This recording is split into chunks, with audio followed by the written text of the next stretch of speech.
they don't have it, they come here. These GPUs are assembled in China, so they apparently, I guess, they have spare. 然后说要再继续阉割一下。 And they buy it from these warehouses, which are on the upper floors of the building. They just have a carton. There's like probably a dozen tall and about the same deep. There's a cluster. Yeah, as I said, they're being full. They're quite well utilized. One of them sent me this price sheet. Ooh. We're multiple administrations deep in a technological Cold War over processing power between the United States and China. China's Cyberspace Administration has labeled some US graphics processing products as a security risk, seeking answers about US government backdoors in silicon. Meanwhile, the United States has imposed heavy restrictions on exports of graphics processing units, or GPUs, being sold to Chinese companies by American companies. The sale requires rarely granted licenses for each import scenario to legally export GPUs above a certain performance level, with the stated objective being to restrict progress of private and government projects, including AI development in China, while trying to maintain the US's AI leadership. The United States takes this so seriously that just this week, the Department of Justice had 2 Chinese nationals arrested in California for what it alleges is the smuggling of tens of millions of dollars worth of GPUs. Because where there's prohibition, there's smuggling. We spoke to everyone about this NVIDIA AI GPU black market in China and the US. We found middlemen who connect buyers and sellers. This is it. Cool. Wow. 坐，没事的。你是他的客人吗？我堂弟。你好。哎，兄弟。 Users who can understand the demand and explain it using the most dystopian definition of wealth. How many GPUs they have. They have much more GPUs than us. Than the university. Yeah, we're GPU richer. Oh, cool. Right. Wow. And we got them quite cheap. What model? This is A100. Oh, A100. These are A100. We also found independent repair shops who, simply doing their jobs, salvage valuable silicon components from dead PCBs of banned GPUs, innovatively hand-modifying them to be better than and have more VRAM than NVIDIA's own official product SKUs. 你在这里有48GB 的409吗？我们可以现做。 They can make one right now. Okay. 对，我们可以现做的。Okay. Hey, cool. We met multiple people who, when asked the same question, gave the same passcode-like Chinese idiomatic expression, or Chunyu. 你觉得NVIDIA 知道？这个是当然知道的，但是就是它是怎么说呢？睁一只眼闭一只眼。This is like you turn a blind eye. Do you think NVIDIA knows? Do they try to stop it? 就是他是这样，可能就像睁一只眼闭一只眼。 And among others, we even spoke with a US-based Chinese national buying video cards in the US to strip them and ship the GPUs to companies in China, violating US export control law. I haven't seen someone have a computer in a car for a long time. These nervous laughs come from a viewer of ours while meeting in Arizona with a GPU smuggler we'll call The Plug. The smuggler spoke limited English, but they both understood one universal truth. Oh, the temperature is too hot. Yeah. Okay, 2 universal truths. The second one is money, and this battery-operated Prius-mounted GPU testing rig with fur mark is the least suspicious thing in his car with a spare license plate in the trunk. We'll come back to The Plug later. Black market is normally a phrase associated with drugs or guns, but there's a new kind of black market, and it's high-end AI GPUs. And this particular black market is worth billions of dollars a year, and it's hiding in plain sight.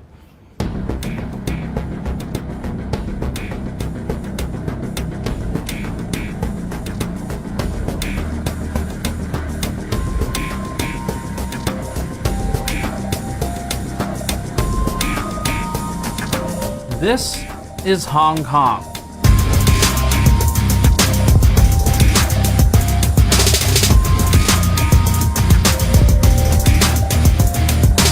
It's our first stop on this journey. By skyscraper count, Hong Kong would be the tallest city on Earth. The density is unbelievable. We spent a few days here for this story, wandering markets and meeting sources.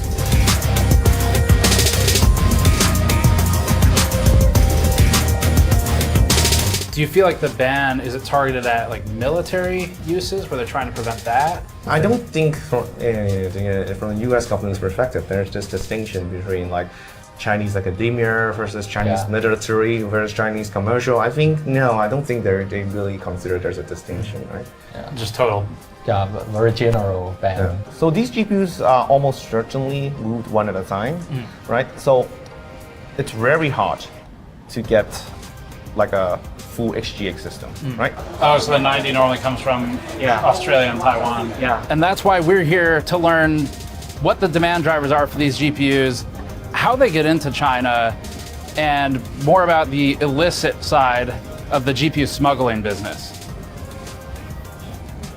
The community brought you this movie. This production is being funded by our viewers rather than putting a third-party ad here. We're supporting ourselves via the community so that we can produce more fully independent movies like this. We launched our own Kickstarter-style fundraiser on our store, linked below. In addition to physical products like our Blind Eye t-shirt, Black Market GPU sticker packs, Blacklisted t-shirt, and our new GPU VRAM glassware, we also have digital rewards available exclusively to backers on this page. These backer tiers are available only for one more week, featuring bonus videos, wallpaper packs, and the highest tier even has a Q&A session with me, a tube of cane pin thermal paste, and features a canvas print of a watercolor painting, painted by my mom actually, based on a photo I took in Hong Kong. We even hit a super stretch goal where all backers of any tier will receive digital rewards on a USB key, including a copy of this very movie so that you can watch it anywhere, anytime without internet and without YouTube AdSense ads, and preserve it in case it's taken down. If you prefer a single item, we have a brand new Blind Eye t-shirt featuring traditional Chinese characters written right to left, top to bottom, representing the idiomatic expression we kept hearing during this investigation. 睁一只眼闭一只眼。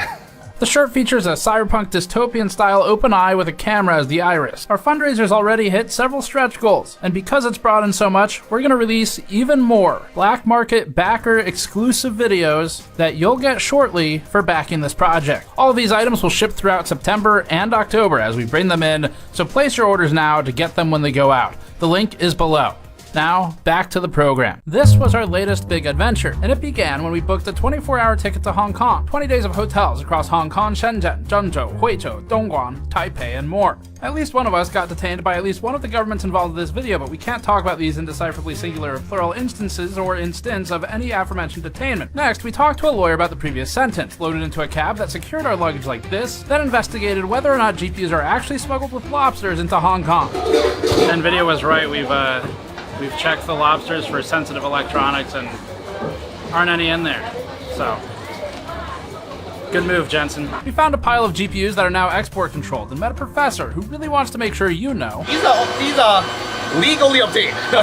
Legally obtained. Came to a sudden realization that if a banned GPU is assembled in China, then what's to stop them from just taking it off of the line? That's actually a very good question, because what's preventing these GPUs from falling off of the line? Yeah. Exactly. made friends with 3 different cats in Hong Kong. What do you think of the temple guards, Tannen? They're very good at their job. And said goodbye to this RGB city. We then booked a boat to Shekou, China. I told Tannen what Shekou means. You know what Shekou means, Tannen? What does that mean? Snake's mouth. Sounds inviting, right? Yeah, awesome. Can't wait. We arrived in Shenzhen, made small talk with hotel room service. So, how long have you worked at the hotel? Immediately got trapped in the hotel elevator by my new friend. Traffic jam. Almost witnessed a workplace accident. Got kicked out of a warehouse. We got kicked out. Yes, we did. And then we instantly became fans of using high-speed rail at hundreds of miles an hour to go deep into China to meet a guy who really thinks that desoldering a GPU and reballing it is no big deal. Really? That's the easy part. Oh, really? Yeah. Okay. It's a lot easier than doing this. We got a ton of information in this video about GPU smuggling, including from this guy named 5. 然后赚差价，可能一张卡它会有500人民币到几千人民币不等的这样的一个差价，然后会通过这种手段去外面去购买带回来。 After that, we went back to Shenzhen for the 3rd time in 2 weeks, met this guy. Support GamersNexus. It's about Jesus. Yeah. I'm his father. Went back to Hong Kong, flew to Taiwan, got some street food, and got on a plane back to the US. We spoke to a lot of people for this story to go on record and learn about the dystopian world of high-tech GPU smuggling. We spoke to people ranging from owner-operator trading companies to professors of economics building data centers. 5090是有禁止吗？是有禁止还是没有？我都忘记了。是禁止的。禁止，但是市场上确实是有啊。These are very expensive items. Right? I would imagine you would keep track of everything, right? We even tried to talk to the US Department of Commerce, but they didn't reply, and every person on the chain from the Department of State had out-of-office autoresponders because we coincidentally emailed them the same week of an especially problematic story that enigmatically involved name-dropping. But let's keep this focused on the hardware. Some of our sources are more confused by NVIDIA than others today. 然后说要再继续阉割一下，变成5090地利，double 地。 And people seem to laugh every time we ask about how many Intel GPUs they sell. Intel 的显卡是吧 Intel 的显卡呢？ ？Intel 的显卡没有啊。But we want to connect as many dots of the smuggling line as we can today. And that's why we shot over 12 hours of interview footage that we just spent weeks cutting down for time. The point is finding people who know people, and each person in our lineup today has led us to at least one other person in this video, eventually building the full pipeline of smuggler to user. Although this story isn't about drugs, it is about a different thing that billionaire executives use to get high from. Is AI. AI. But before we get to any of those interviews, we need to establish the basics of this geopolitical mess. This story is complicated, so we'll start with defining these key facts. Why these GPUs are banned, the new 15% license, which only applies to 2 GPU models, who buying and selling is legal or illegal for, and then the timeline. AI GPUs have been in even the mainstream news constantly. China has spent decades modernizing its military with the express goal of catching up to the US. AI-enabled drones are key to achieving that goal.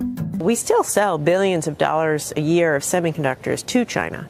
We just cannot let them access the most sophisticated, cutting-edge artificial intelligence chips. The export ban did prevent China from getting the highest-end American chips, but it did not stop China from catching up in the AI race. China's AI technology is getting a lot better. The concerns over Chinese focus on AI. China.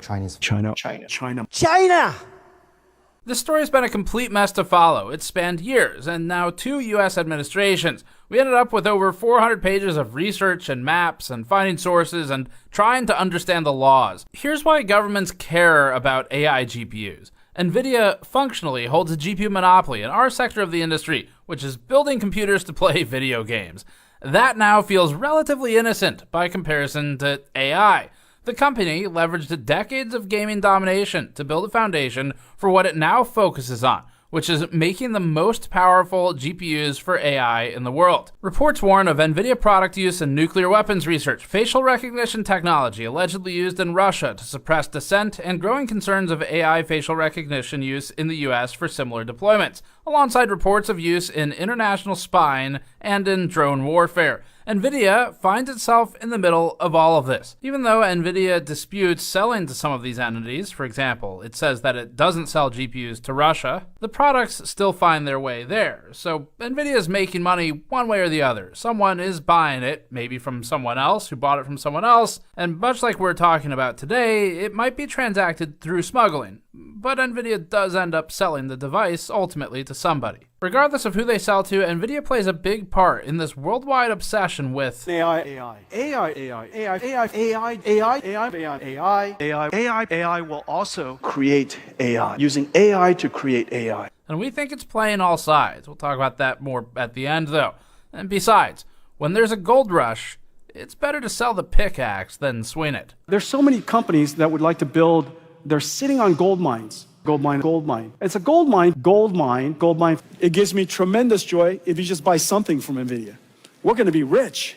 Although the US doesn't talk too much about its own use of AI, it spends a lot of time talking about China's. These semiconductors are unbelievably powerful, and we can't let them get into the wrong hands. We want the most other countries using our technology because, again, it's a zero-sum game. The concern, of course, in Washington, and particularly amongst the Defense Department and the Pentagon, is that these chips and this hardware and software ends up with the People's Liberation Army, the Chinese military, and will help them accelerate in terms of innovations on that front. The restrictions are really on advanced semiconductors that could have potential military applications, and the goal is really to sort of choke China's AI sector and its broader AI ambitions. The US restricts NVIDIA's GPUs through export control rules that ban the sale of certain GPUs into China. That means the sale of GPUs by American companies or companies which want to transact business in America to companies that are in China or the Chinese government itself. Some examples of export-controlled GPUs include gaming GPUs, like the RTX 5090 and the RTX 4090, which are useful in AI applications, mostly for their high VRAM capacity. It also includes specific data center and AI GPUs, like the A100, H100, H200, and B100, with the letter being the signifier for the architecture,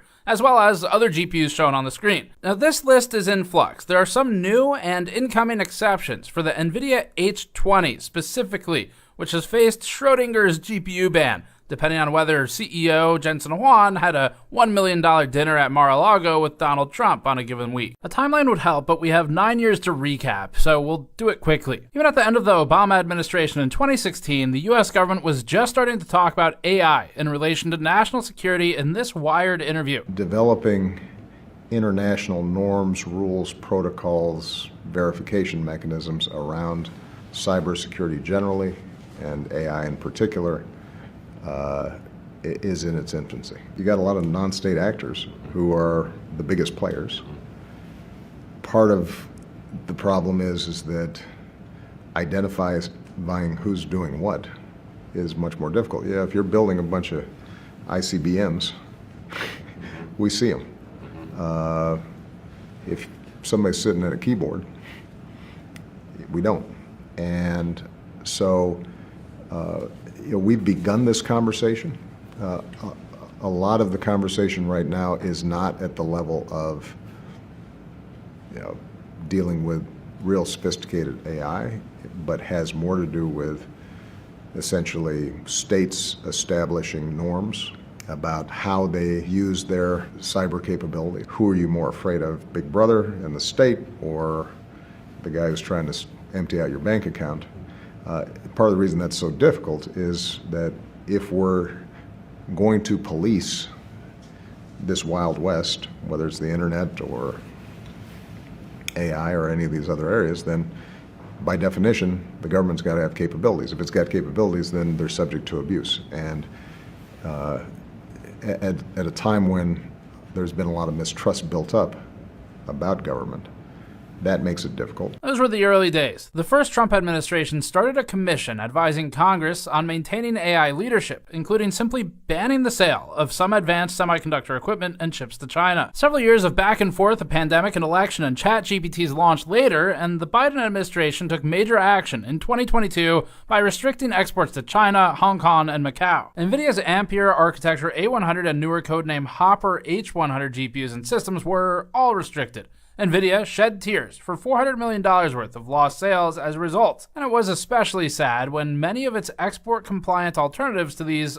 also got banned, like its newly created A800, H800, and L40S, in addition to NVIDIA's RTX 4090 gaming card. NVIDIA said it didn't expect, quote, near-term meaningful impact, end quote, on its financials. NVIDIA responds by designing a workaround to the previously worked-around workaround, leading to the H20. Then the government adds new rules for high-memory bandwidth cards, and the Biden administration tried to come up with an AI chip diffusion rule that would limit the quantity of GPUs being sold into different countries rather than only by processing power metrics, because the government really didn't know how the fuck to measure these things, and NVIDIA, knowing more about GPUs, could tweak any dial it wanted to just barely be compliant. Then DeepSeek came out, everyone panicked, stocks plummeted, and the government scrutinized the role of NVIDIA's GPUs in it. In February 2025, fiscal year 2025 results are posted, and NVIDIA's Singapore revenue rockets to 18% of total revenue based on customer billing location, despite shipments to Singapore being claimed to be less than 2% of fiscal year 2025 revenue, causing people to say, wait a minute. Unrelated, several GPU smugglers are arrested in Singapore one day after the fiscal year report was posted, causing people to say, that makes more sense. AMD spawns out of nowhere to say it wrote down $800 million of inventory due to export controls. NVIDIA one-ups it with a write-off of $5.5 billion. May 2025, Trump implements wide-sweeping tariffs and rescinds the Biden chip diffusion rule that would have limited how many AI GPUs Jensen could sell to other countries. Jensen says, It's just an incredible vision. I think this is going to be a transformative idea for the next century for us. These two initiatives are completely visionary, and it's going to be transformative for America. The H20 GPU that was created to comply with the rules was still okay. Then Jensen had dinner with Trump at Mar-a-Lago for $1 million. Then the H20 got banned. Must have chosen a really bad restaurant. In July, Jensen Huang meets with Trump and is permitted to sell H20s again, presumably choosing a better restaurant this time. Huang goes to China. China says Jensen's GPUs have tracking devices backdoors. NVIDIA says nah. Jensen goes to Washington. Trump tells Jensen to... Jensen, will you stand up? What a job. He loves him. He loves... NVIDIA. He loves Lisa Su. And more importantly, he hates Intel CEO. Intel CEO goes to Washington. Trump likes him now. Tim Cook materializes from the infernal plane to give Trump a 24-karat gold gift. And gift is in scare quotes because that's not what that's called. Then we get to this past week when Trump asks NVIDIA and AMD to pay 20% to the US government for sales specifically of the H20 and AMD Instinct MI308 sales.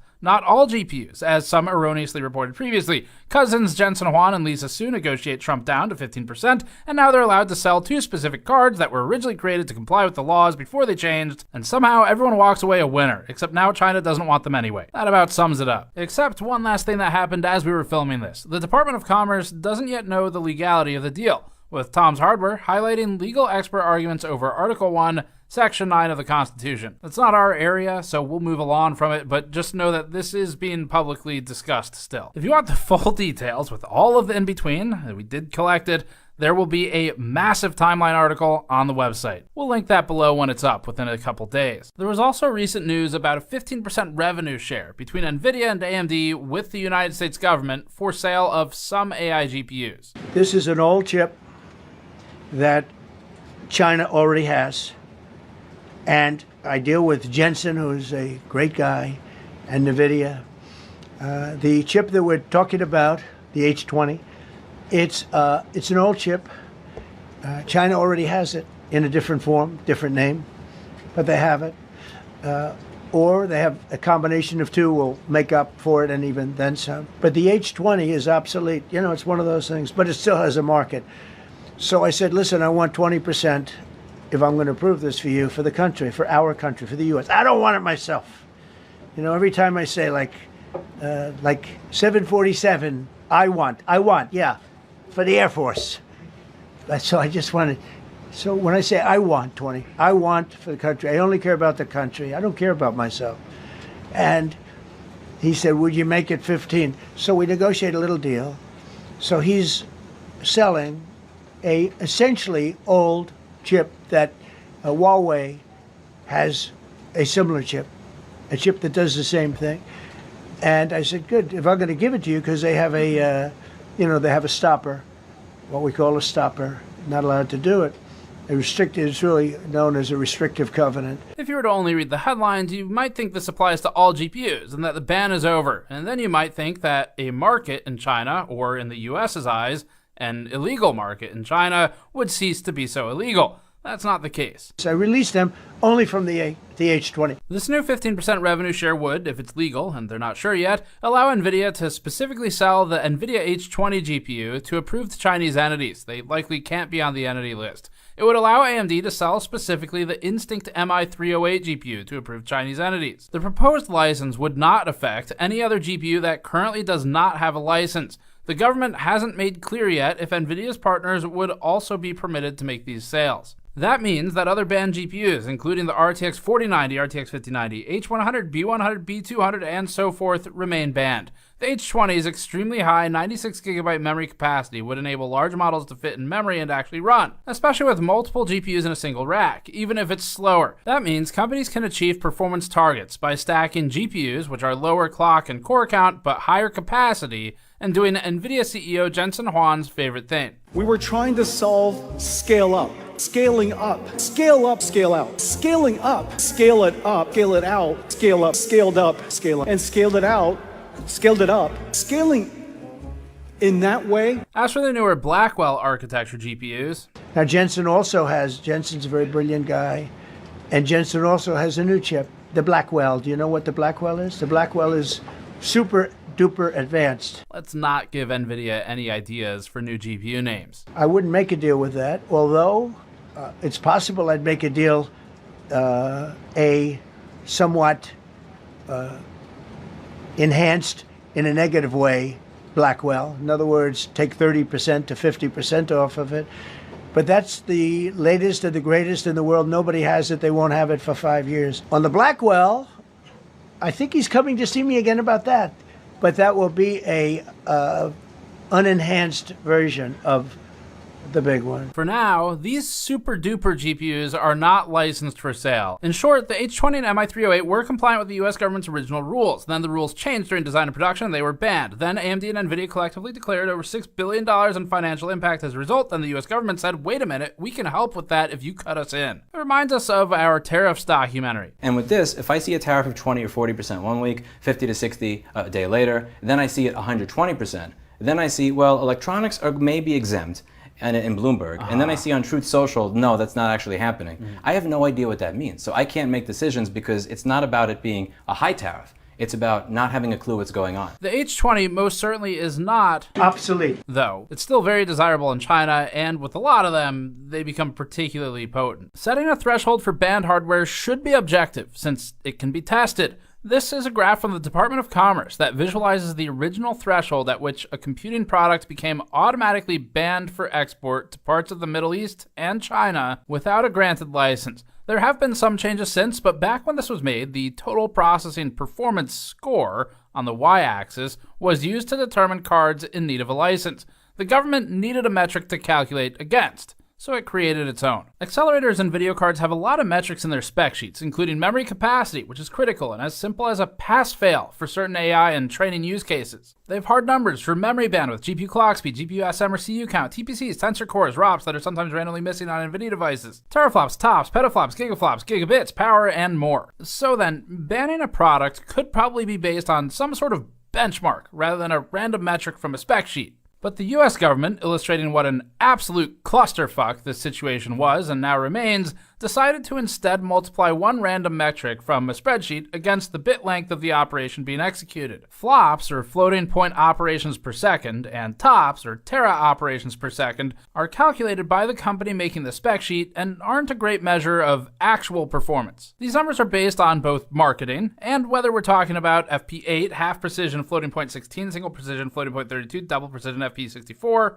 integer performance or tensor performance, or otherwise. So the government says, quote, the rate of Mac TOPS is to be calculated at its maximum value theoretically possible, end quote, and quote, the rate of Mac TOPS is assumed to be the highest value the manufacturer claims in brochures for the integrated circuit, end quote. So it's not based on a bunch of real-world benchmarks of applications or something. The government also references Mac TOPS as the theoretical peak of tera-ops in multiply-accumulate computations. The Biden administration used this total processing performance, or TPP score, in 2023, with the government later adding a performance density metric, dividing the TPP by the die area in square millimeters. In other words, the government didn't want NVIDIA to be able to sell more of a lower performance GPU to make up for the loss of high-performing parts with multi-GPU solutions. There are a lot of reasons this doesn't capture the full picture, like sparsity, APIs, different methods to calculate flops, and different performance for different applications. But the government needed a way to define a threshold, so this is what they made. The limit was a TPP score of 4,800, exceeded by even the RTX 4090 when calculated using tensor performance. Now, if this doesn't mean anything to you, that's okay, because it probably doesn't mean anything to people signing the laws either. Or maybe that's not okay, but you get the idea. Something like a higher memory capacity, lower flops performance GPU, or even series of GPUs like 30, 60, 12 gigabyte cards might be able to get the work done more effectively if it only needs memory. Memory wasn't factored into the TPP calculation. That was the point of the NVIDIA H20, but then the absurdity of the situation expanded, because the government introduced an opaque memory bandwidth requirement. Per the register, quote, unlike with previous export controls, the Commerce Department's Bureau of Industry and Security hasn't issued specific guidance on how much I/O or memory bandwidth is too much, end quote. but they did decide that there would be a limit. So to recap, it seems like across 2 administrations, the United States is creating formulas based upon numerical calculations, and then when NVIDIA and AMD tweak the numbers to fit within that box, it's retconning those rules in a guess and check process. We spoke to a lot of people in this piece, and it's multilingual, which made it complicated. In order of appearance today, the discussions come from Dr. Vinci Chao, senior lecturer in the Department of Economics at the Chinese University of Hong Kong, responsible for building his department's machine learning servers and sourcing the GPUs from middlemen suppliers. Dr. Zihao Fu, a research assistant professor at the Chinese University of Hong Kong and an affiliated lecturer at the University of Cambridge. Zihao specializes in both computer science and linguistics. Various retail workers at computer markets in Hong Kong to get a ground-level understanding. Joe, the creative director of product at video card manufacturer Yeston, who worked with us for a separate piece, not this one, but he showed us his factories and suppliers, so we've included clips here as we relied on those tours for an understanding of how GPUs are brought into China for assembly on PCBs. An anonymous seller who goes by the pseudonym of Silver, based in Shenzhen, Bao'an, and managing a warehouse in Hong Kong that receives and processes smuggled GPUs. Vincent, a resourceful fence who lives next to the warehousing and markets filled with GPUs and accelerators. He buys and sells these devices in Shenzhen, Huaqiangbei, and his job is to know people. In addition to Vincent's cousin, the Fixer's Fixer. If someone needs a component to fix a broken video card or to build a new one, they go to people like him to get integrated circuits. Mr. 5, a Bilibili hardware reviewer with a specialized focus on thermal solutions. Like us, Mr. 5 has had run-ins with NVIDIA that have ended in a soured relationship over disputes regarding independent reviews and editorial independence. Zhang Ge, a renowned Bilibili uploader, basically a YouTuber in China, who runs a video card repair shop in Zhengzhou. In addition to repairs, he regularly gets large orders from customers asking him to build them custom, unofficial, higher VRAM capacity NVIDIA GPUs for large language model tasks. Companies in Singapore and Taiwan who act as intermediaries between NVIDIA, NVIDIA's partners, and companies in China. The Singaporean and Taiwanese companies are able to bring banned GPUs and servers into their own warehouses and resell them to Chinese companies, skirting export controls. We're unable to disclose their identities because there would be punishment from multiple governments and NVIDIA. The Plug, a US-based Chinese citizen who drives around the country buying hardware from American end users and resells it to companies in China and Hong Kong. And finally, a special thanks to our translator Raymond Wu of the Black Soda Agency in Taiwan. Here's the pipeline. If a GPU doesn't fall off the back of a truck in China after it was assembled, or if it isn't a QC defect that disappears from the scrap pile, it may instead have been moved by ants to get to China. Mayi Banjia is a linear pipeline. Each ant in the fire line serves a specific role. It'll help to name those roles to keep everything straight. Here's what we came up with. The source has access to GPUs. This could be as innocent as you unknowingly selling your card on Facebook Marketplace to the Plug. The Plug is responsible for acquiring from the original source and reselling the hardware to the China-based distributors. In between, there's a mule. Sometimes this is the Plug himself doing a trip home. We learned that overseas students also regularly return with what are feasibly defended as personal GPUs that they bought at Best Buy and then may get resold for markup and profit. In either case, the mule gets the GPU into the country either by shipping it without interception or by hand carrying it. Next is the middleman, receiving the GPUs and often interfacing with or managing the warehouses that store the cards. The middleman buys from multiple plugs, including factories that get rid of rejects with fixable or unimportant QC defects, then sells those devices to more localized distributors. That's when we get to the fence, who buys and sells GPUs between middlemen and warehouses to end users in China. Then we have who we're calling the fixer, except this time it's literal. The fixer is an optional step that may involve soldering and modifying a GPU to improve it beyond its original specification and make it more marketable for domestic AI uses. They might also just fix QC defects from factories. Finally, we have the user. This is self-explanatory. The user is the demand driver, and oftentimes, large enterprises want dozens or hundreds of GPUs or more, while smaller users, like the university, may just want individual units or small batches. With everyone's role named, let's continue. And now, we start our journey. First stop, Hong Kong.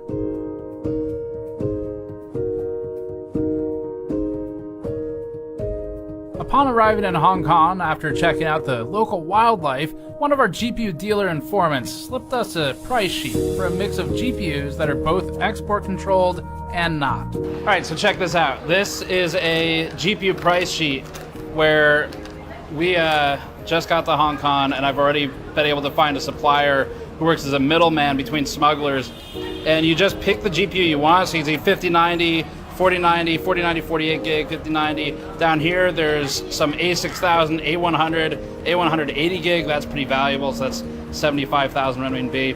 And so I found a supplier where basically the person who provided this is local, and they work with the smugglers. So they sit between the smuggler and the customer to supply and source GPUs. The problem is, I don't know what the going rate is for any of this. And so what we're gonna do is take this price sheet to our local fixer, Dr. Vinci Chow at the Chinese University of Hong Kong, and see what he thinks about the prices here, and if this process is normal. So for that, we hopped in a classic Hong Kong cab and headed across Victoria Harbor over to the Chinese University of Hong Kong. Oh, OK， 谢谢谢谢。OK， Thank you, sir. 拜拜拜拜。 We found Dr. Vinci Chow through a Reuters story from a couple years ago.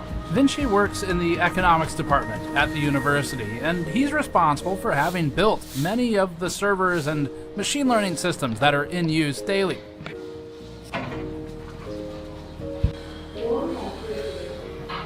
Here's some professors. Oh yeah, Vinci.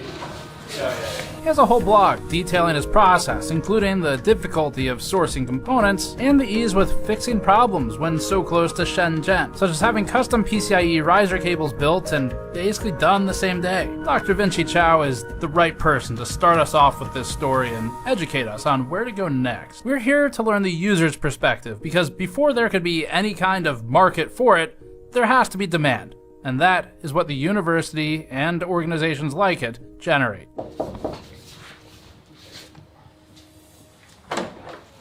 Hi, whoa. How you doing? Hey, nice meeting you. Good to meet you. This is Tannen. Hi. Nice to meet you, sir.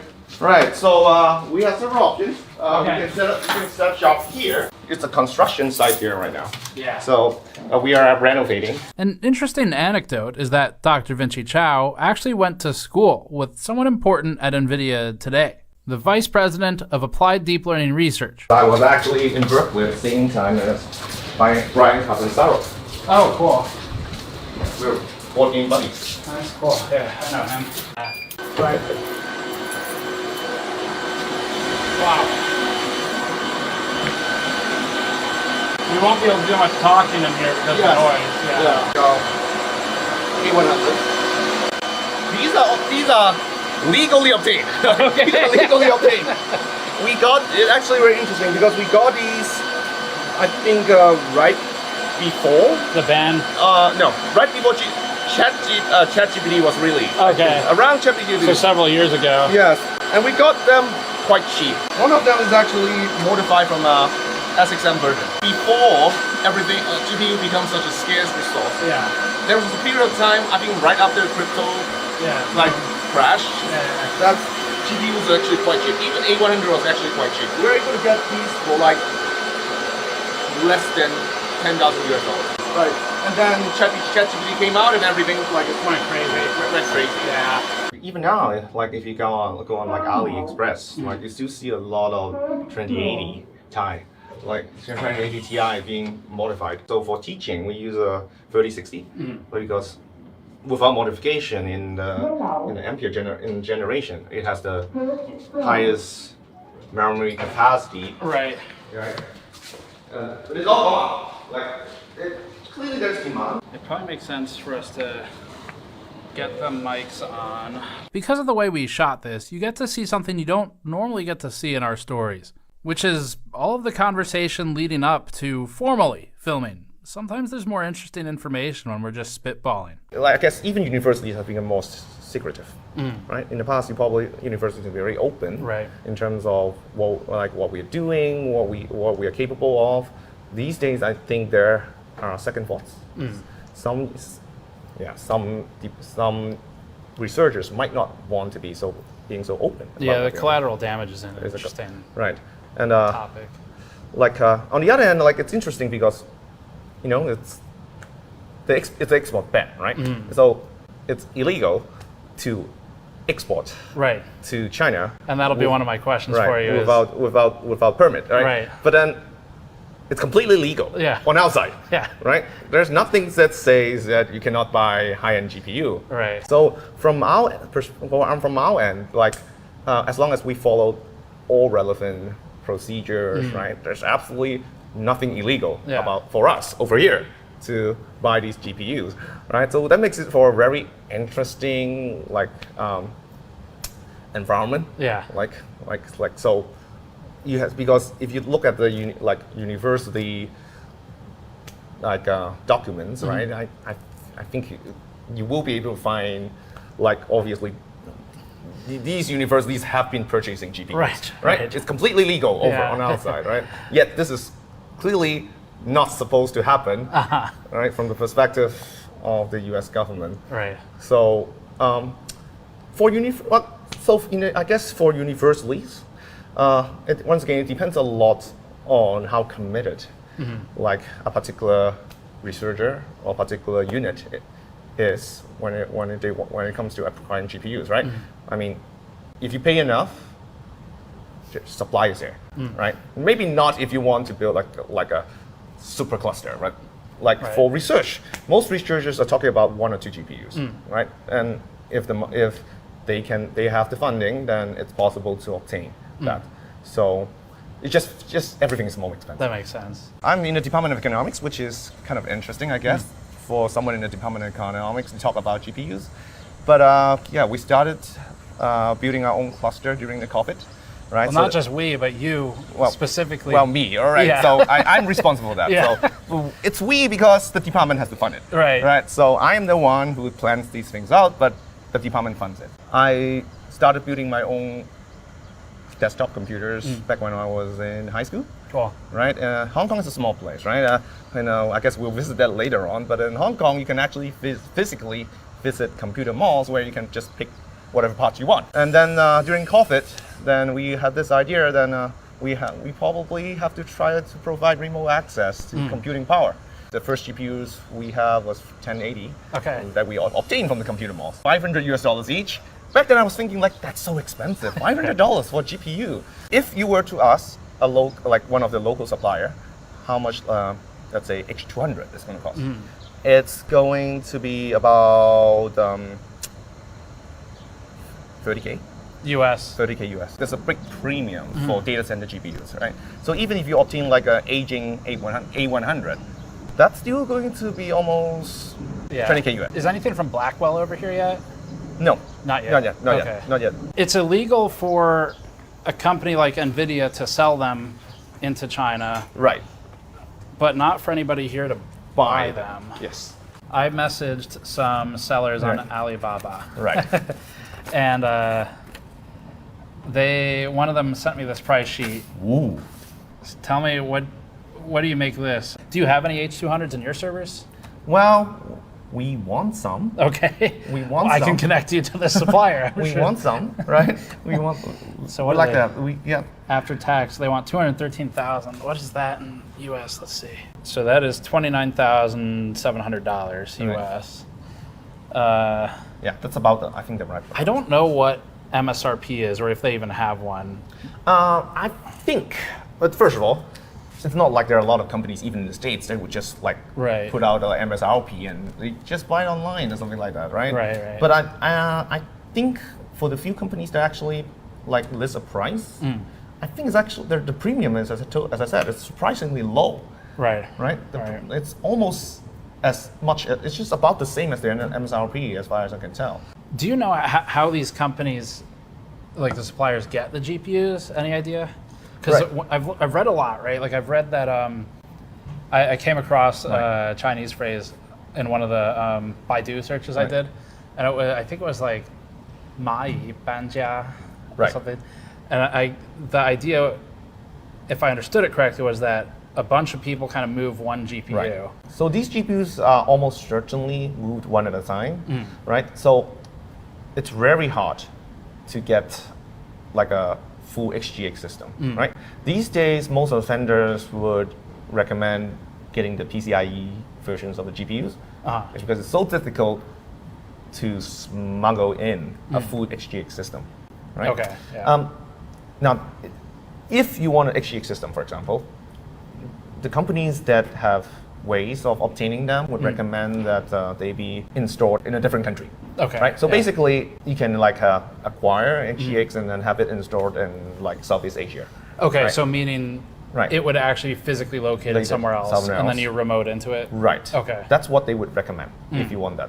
If you actually want it on premise, right? If you want it here, then almost every one of them would recommend that you just get the PCIe version. Okay. So that probably suggests just because it's easier. It's easier. When you put in an order to buy something, is it already guaranteed here at that point, or do they have to get it?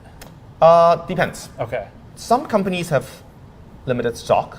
We're talking about probably maybe a dozen, right? So, but if you want more, then you would it would probably have to be like ordered and like a deposit or something. Yeah, shipped in from somewhere else. Any idea what happens if they get caught?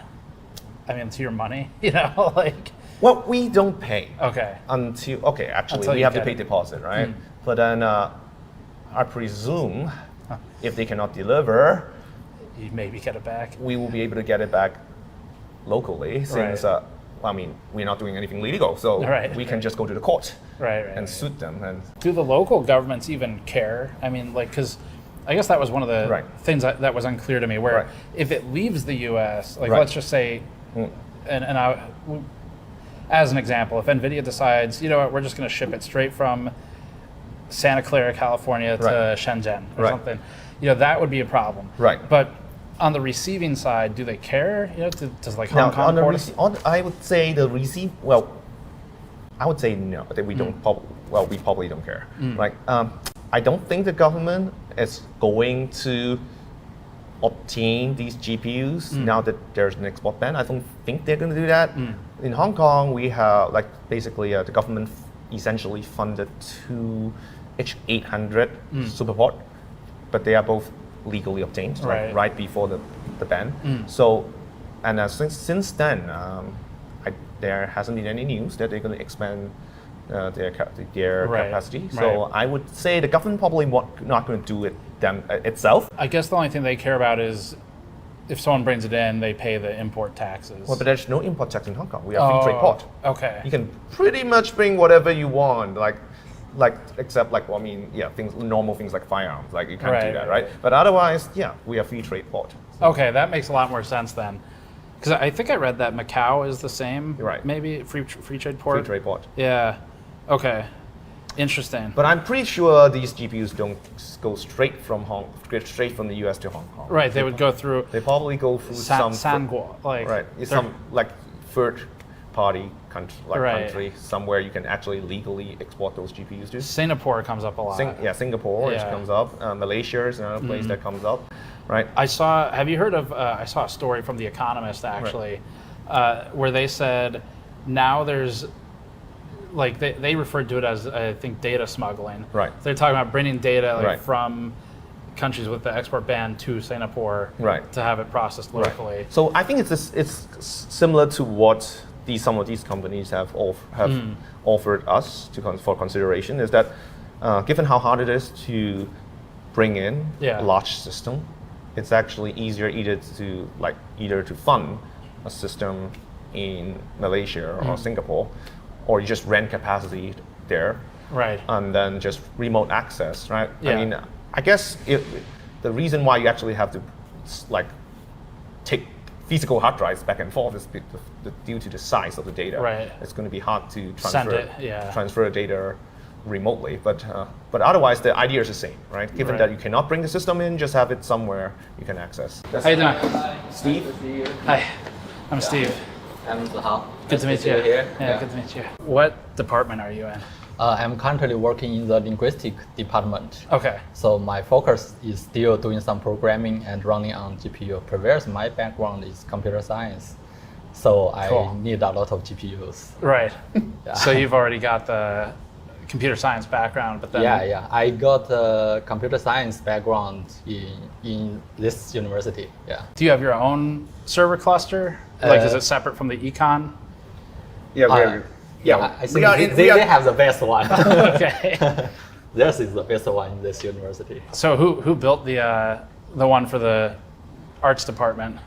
Actually, we use the university's Okay. GPU. So university have a central GPU, and everyone can use that.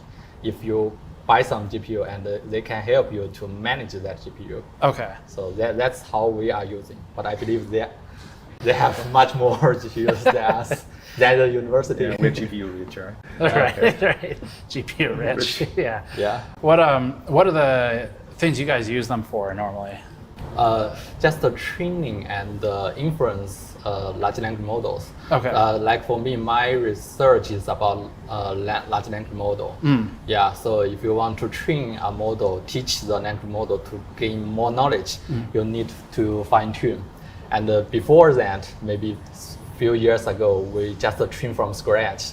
But now it's not that popular. But we still need GPU to fine tune models. Okay. So this is why we need that. What are the common uses for the models themselves? Like, do students use them for research, or what's the? Yeah, if you are in the university, so mainly for research. Okay. So currently, because a large language model can do a lot of things, a lot of research department will focus on using that. So a lot of research will be focused on how can large language model help them.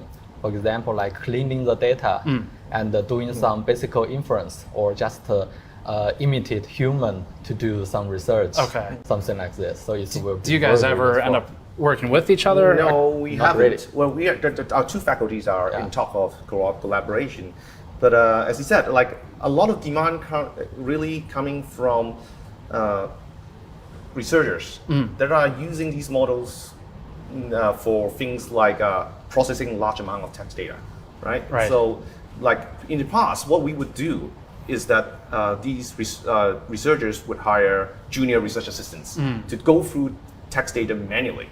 And it's a very expensive and slow process, right? These days, all you have to do is to feed the text data to LLMs. And that really drives an explosive growth in demand for these LLMs. And because neither OpenAI nor Anthropic is interested in serving Hong Kong, which is part of China, right? So that means that there's a lot of demand for on-prem solution.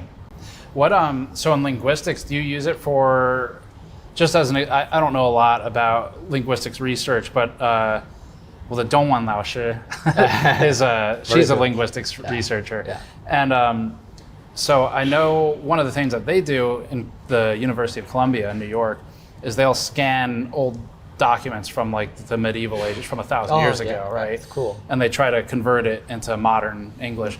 So what kinds of research, I guess, to give me a better idea? First one, if you want to do research on linguistics, you will be very interested in what the language model, how the language model are thinking, right? Okay, yeah. So we try to explain what happened inside the language model. And another research direction maybe is just use language model to processing the data. For example, you want to know how the children learn the language. Children learn bilingual or many languages. So how they do it. So you can use the language model to imitate the learning procedure. So this is one of the possible direction. So there will be a lot of things to do. Yeah. What kinds of GPUs do you guys use? Currently for our group, we have L40, I guess. Yeah. Okay. With 40 GB memory, maybe I forgot. Sometimes we have a 6000 and then some gaming GPUs, RTX series. Right. Yeah. The gaming GPU is much faster, actually. Is it really? Okay. Do you have any like 5090s yet, or 4090s? I have used the 4090, but not 5090. I think memory is the most important part for researchers, because if it's running slow, then you can wait for 1 day or 2 days. It doesn't matter. But if the memory is small, then you cannot do anything. You cannot put your model inside the GPU. It just doesn't run at all. Yeah. So I need larger memory. So the speed is okay. I think currently is fine. Do you guys ever get bottlenecked by the availability of the systems? Well, it does happen, right? So like as much as we have, as much GPUs as we have, we're talking, well, we have like 30, something like 30 top of the line GPUs. Yeah. If we want to load, say, DeepSeek R1, right, that takes probably 16, right? Okay. That's half our capacity. Right. And if someone, like one of our teachers, or what would say, I need DeepSeek R1 for 2 months, right, then it would take a bit of planning, because we would have to see if we can balance the need of other users. It's not going to be enough if you want state-of-the-art model, given how big these state-of-the-art models are. I think all researchers would love to scale up what we do, but the reality is it might not be possible to get the hardware to support what we want to do. If you had, and I know you don't, but if you had unlimited budget, right, would you be able to get as many GPUs as you want, or is there still a supply constraint? You know, So, like in terms of buying. Let's just say GPUs. somehow we obtain like, I don't know, millions of dollars Right. of funding, right? Right. Even if the university is providing that, right, there's still the problem of the export ban, right? Before the export ban, it can be done, right? There's another university, local university, HKUST. They obtained a full H800 SuperPort, yeah, at a considerable cost. But the university was able to fund it, and they managed to just get it right before the ban, right? So that's like kind of a once in a lifetime opportunity right now, right? From today's perspective, Right. And they did it, and they benefit from it. Their researchers get a full 400 GPU cluster to work with, right? It's university-wide, centrally funded, right? Right. In CUHK, yeah, it's just not something we can do right now, right? I think in CHK it's managed by each group. Right. I believe the Yeah, it's computer very- department here- also have a very big one. Yes, so here, that's our university. It's a bit decentralized. So, part of the problem, as I've mentioned, is the fact that with the export ban, departments are not necessarily willing to publicly list their computing capabilities. I think the next thing we should probably check out the server. Well, in the university, the working language is English and then Mandarin. Right. Okay. The university's name, I think. Oh, that's okay. The That's Chinese one. we have to clarify, because people always come with this question. The Chinese University of Hong Kong. 中文嘛。香港中文大学. We teach in English. Okay. Chinese means Chinese culture, Chinese heritage, not Chinese language. Okay. Right? That's what a lot of the exchange students was confused about. Right. They thought like we teach in Chinese. No, we teach in English. Okay, interesting. So this is your super cool. cluster. There's that cluster. Have you seen it before? In some other places. Oh, but never his. Yeah, never here. Cool. Yeah, never in Hong Kong. Yeah, as I said, they're being they're quite well utilized. This is actually not part of the cluster. This is our non-cluster stuff like web server and stuff. But yeah, so these two racks are the cluster. Did you have to do anything special for the air conditioning? So I mean, as I said, this is kind of like clandestine, right? The thing is, these GPUs are very hot, right? A single 8 GPU system can put out like 4,000 watts. Oh, okay. Right? So it's like two hair dryers. So when you say a single 8 GPU system, how many does each rack or each blade have in it? So like a 4U unit these days, like these ones, like this one, like and this one, these ones, these are all 8 GPU systems. Okay. Right. So for you, is each of these all different configurations? So now our cluster was built up over like almost 5 years, right? So that's why we have some really old systems that come from 5 years ago, and we just keep adding things. That's a bit different from, let's say, some unit like full SuperPort, which is purchased in one go, then everything will be the same. Right. Right. Here we just keep adding capacity and just leave the old components until they gradually not work. Until they're not useful anymore. They're not useful anymore. Right. Did you have to do special power design, power delivery, cooling? Yes. You cannot just plug these GPUs into a wall socket. It would blow the fuse immediately. So we need two three-phase. We have two three-phase power specially installed in this room. So they have these massive plugs for power. There's one there, and then there's one over here. And then you can actually see they're running flex ductwork. And you can see it shaking at the bottom of that one in the back, where it's actually shaking because it's pulling in all of the exhaust from the servers. And they're piping that up. So I think that's the return.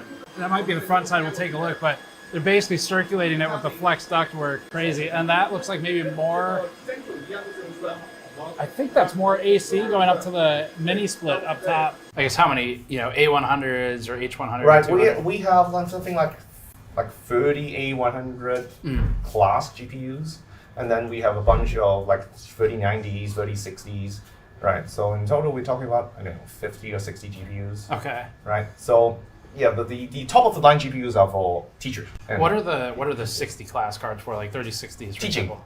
Just teaching. Teaching. Wow. It's for teaching. So we have these undergraduate machine learning courses, and we let students load hugging face models.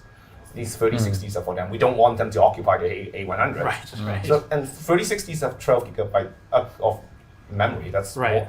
That's more than enough to load some of the smaller The good models. ones have 12. They made another one. Right. We make sure we get the 12 ones. Right? Yeah. So that's sufficient for loading a small model that they can work on. Right. Does memory bandwidth matter a lot? It matters. So to better utilize the resources, we offer the options for each researcher to load their own model, but we have also this centralized, like our own local ChatGPT thing. We have used Open Web UI and with with VOM as the backend. Right. So we offer just this pre-set up system where we can serve like Germer, we can serve DeepSeek, and then when it comes to getting high throughput, bandwidth would matter. Because for the export control, the U.S. government does a calculation, right, for some amount of points. Like they made up a system.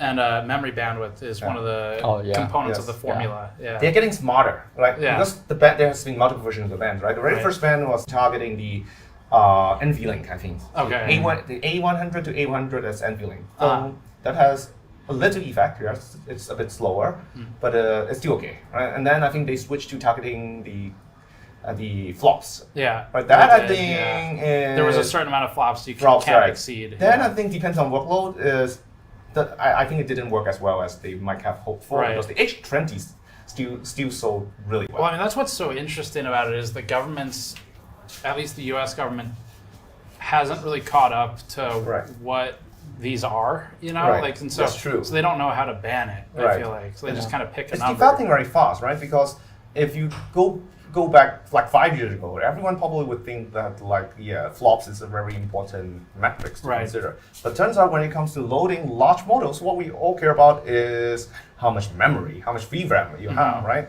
You simply cannot load a model if you don't have the VRAM. Right. So now H20 becomes a very attractive option because what's the spec on the H20 again? Do you so remember? H20 has drastically lower flops, right? But then it actually has more memory than the original H100. What's the capacity? I think it's 94, 96 versus the 80. Yeah. The original version 80 is 80. Right? So it's actually in some sense more attractive. So everything you guys have named so far, it's all NVIDIA.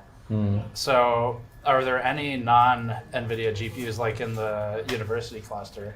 I think currently I didn't say any non-NVIDIA one. But I think it's promising. The AMD one, currently PyTorch also still support AMD one. I think in the future it will be another choice. The Instinct MI, AMD MI GPUs? I didn't remember What about Intel? Because they just started making the B60s. Is that interesting at all? I mean, we always like to explore options, right? To have more computing power. We actually expressed interest in AMD, and we asked around, to the outcoming suppliers, and they said the risk is too high for them, right? Because they have to support it. And they had, I think there's one supplier who told me they had tried to sell an Instinct GPU in the past, and then the customer returned it because they couldn't figure out how to make it work. Right. And then they realized that they don't really want to carry the risk of having a GPU that people are going to return. Don't know how to. So they would rather just not deal with. Do you know any AMD GPUs that also are export controlled? I think the Instinct line is also covered under the can't cover the export ban, right? Yeah. I mean, I guess that's also part of the problem. If you're gonna go through the hassle of smuggling something, you better smuggle something that people actually want. Right. Yeah. And well, is there any support for it if it's a smuggled device and you have a problem? What happens? You know. Right. Like if a MOSFET blows up. Right. You know. So now we obtain all these under under following university procedure, and part of that is that there should be warranty, right? Okay. I mean, now the supplier is clearly going to promise you warranty, right? But they also indicate that now for the PCIe version, they are pretty confident they can support it because I think they just exchange it for a new one and try to move that one out. Yeah, one at a time, right? Right. But if it's an HGX system, even if they manage to get it in, they don't promise anything, basically. Yeah. Right? I mean, for contractual reasons, they would promise warranty. Right. But whether they can actually do it, they can't actually guarantee. Okay. Right.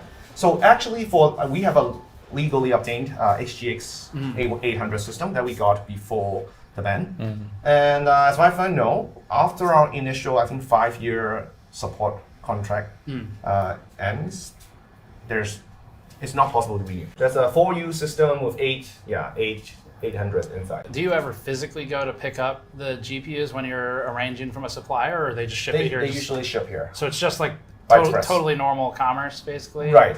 They just ship here by It's so interesting because I feel like when you think about like this concept of like the black market GPUs, and earlier I had said I found online a story that talked about Mai Banjia. And you think of it like that, it seems like when you go to buy a GPU that's banned, it feels like you would be going to a dark alley and handing him cash, right? Yeah. And he hands you a GPU. But that's not how it works. Yeah. No. So they just ship it. I think it's good. That way, it's good for personal usage. It's not quite good for a very big cluster. Right. Right. Yeah. So does if it's that sort of easy where it just ships to you, does the ban seem effective? Like as I said, if it is effective in preventing the building of a very big cluster, right? It's just not possible to get 100,000 of these GPUs. Like we heard about some of the other companies having. Right. Yeah. And I think there are like people from the company who refuted that idea, right? We don't really have that many. I think that. Right. Right. Why do you think the U.S. government cares so much? Like, what is it they're trying to prevent? I guess they just want to delay the speed of other countries of training the model. But seems I don't know, their ban is very weird actually. Right. Yeah. Do you feel like the ban, is it targeted at like military uses where they're trying to prevent that, and then it just happens to affect you guys as well? Or are they targeting, you think, just companies in general? I guess it's in general, every company, every people will be influenced by this. So I guess just to delay the speed of research. Yeah. Just like my experiment, for example, if I can have better GPU, I can finish in 1 day. But now 2 days or 3 days, right. That's fine. You just wait a little bit. You get the same thing. I don't think from the U.S. government's perspective, there's this distinction between like Chinese academia versus Chinese military versus Chinese commercial. I don't think they really consider there's a distinction, right? Yeah. Just total. Yeah, very general ban. Right. I know Huawei has the new Ascend, I think it's called. Yeah. Is that interesting at all? I mean, does it seem like that's promising for you guys? Huawei's GPU, I think they built that for many years, and they also trained some language model based on that. So currently, seems no friends around me are using, but maybe in the future they are trying to try that if they still cannot get the NVIDIA one. Do you guys need CUDA for your stuff? Oh yeah, definitely. If you want to train the model, you need CUDA. Right. So I feel like we can still get by because we as I said, we're not really needing that many GPUs, right? Right. Yeah. So there's still enough supply, NVIDIA GPUs supply around for what we need, Right. right? But if we want to scale up, then NVIDIA is just not possible Right. now. So probably one way, eventually, like something like Huawei Ascendance would be. You said you have an interesting GPU that was modded, I guess. Yes. We have several GPUs, like as I said, like this is one of those like reference board. Yeah. And RTX 3090. Yeah. This is a 3090. This is a 3090. I think it's very Chinese specific, right? Yeah. I don't think you can actually. They were not popular in the US. You Yeah, could get them, but not many. Yeah. Because they're noisy. They're Yeah. really noisy. Yeah. And the only reason to get these is because you want like multiple of them. Yeah. Right. Packed closely together. They're designed for that purpose, right? So they have these kind of slots. One of these I think are like a normal, actual PCIe version of A100. And this one is actually a modded version, but they use the same casing. Okay. So this one is actually modded from a SXM version. So if you install it and take a look at the NVIDIA system information, this one will show up just like it's shown as SXM. SXM. SXM. Right, but they look the same. This is actually a very interesting question because as far as I understand, this is possible because these GPUs are assembled in China. These GPUs are assembled in China. So they apparently, I guess they have spare casings, right? Well, so here's a question for you. If a banned GPU is assembled in China, then what's to stop them from just taking it off of the line? That's actually a very good question because as far as I know, even the H200 seems to be assembled in China. Yeah. And I have no idea what's preventing these GPUs from falling off of the line. Yeah. Exactly. So, yeah. I don't understand how it works at all. How is the ban even going to... How is the ban is even working? Like, the box of these GPUs clearly state they are manufactured in China. Right. Right. So, I'm not sure how actually that works. I mean, it's like... NVIDIA's not allowed to sell it to China, right? But they can make it here, China, and then the intent, I guess, is they ship it somewhere else, and then they can't ship it back, right? But it just seems like if I'm the factory, it seems like there's a lot of money in. Right. So we had some QC defects, right? Right. So my guess is there must be spares. I don't know, right? Spare SXM, like. Modules, spare casings, and then somehow these spare parts just get assembled into a complete GPU and get sold. Yeah. So currently it seems like, that this whole GPU manufacturing thing has the flavor of that. Yeah. Right? All these high-end GPUs are still manufactured in China, but they're not allowed to be sold in China. Yeah. And somehow the US government thinks that's going to work, and somehow the Chinese government also allows that to happen. I have no idea how actually that whole thing works. Right. That's so strange. Because like the GPU silicon is made in TSMC, which is all over Taiwan mostly. Yeah. So they make it there, they ship it to the factory in China, I guess, and then an SMT line must populate the board. Right. One of the GPUs we have, one of the A100s we have, they're modded. I think one of the NVLink doesn't work. So my guess, the explanation is probably failed QC, right? And then it just gets assembled and. Right, sold. And so then you have 2 out of 3, I guess, NVLink? You just have, so it's just going to be slower. Right. Right, but for a bargain price. Yeah. Right. Is it cheaper than like a fully functioning? Yeah, like I think it was cheaper. Okay. It was cheaper, but doesn't make a difference if you're just using one GPU. Right.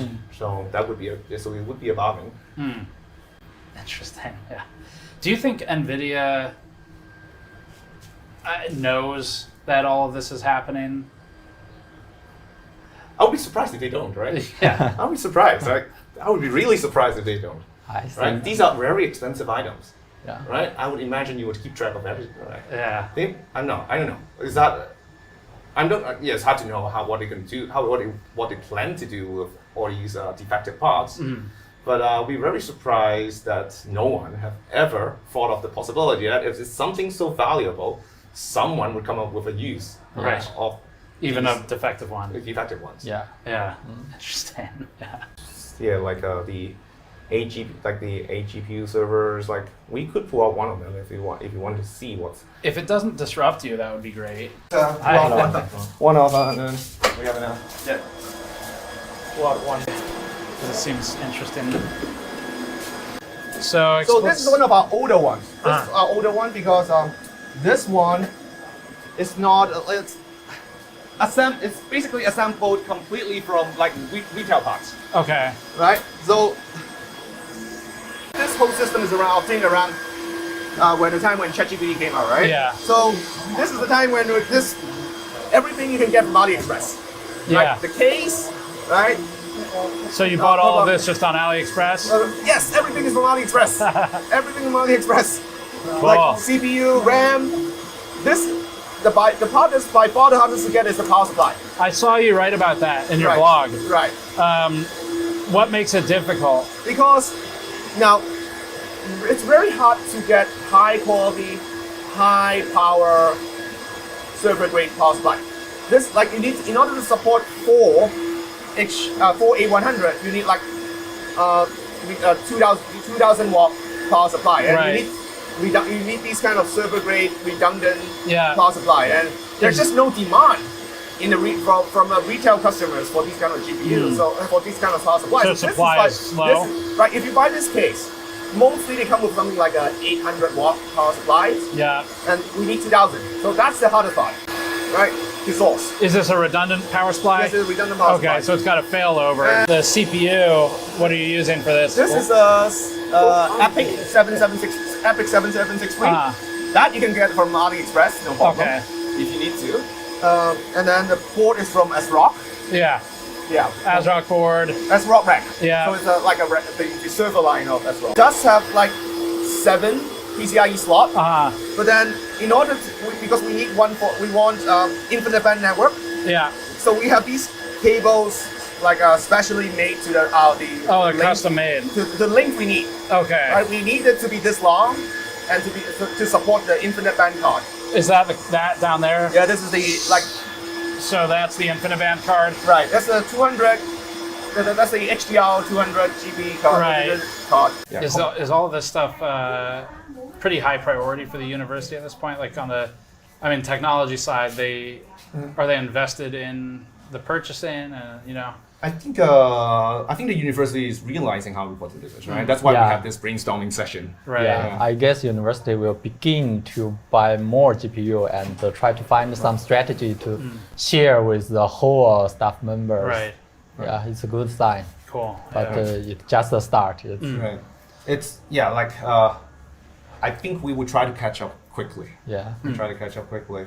Very cool server room. It's impressive. Wired they just happily provide you with their Weixin. And I'm not encouraging working 24/7, but like customer support in China, it is 24/7. Right. Not designed for Hong Kong. Not designed for Hong Kong. Right. They don't sell it anymore.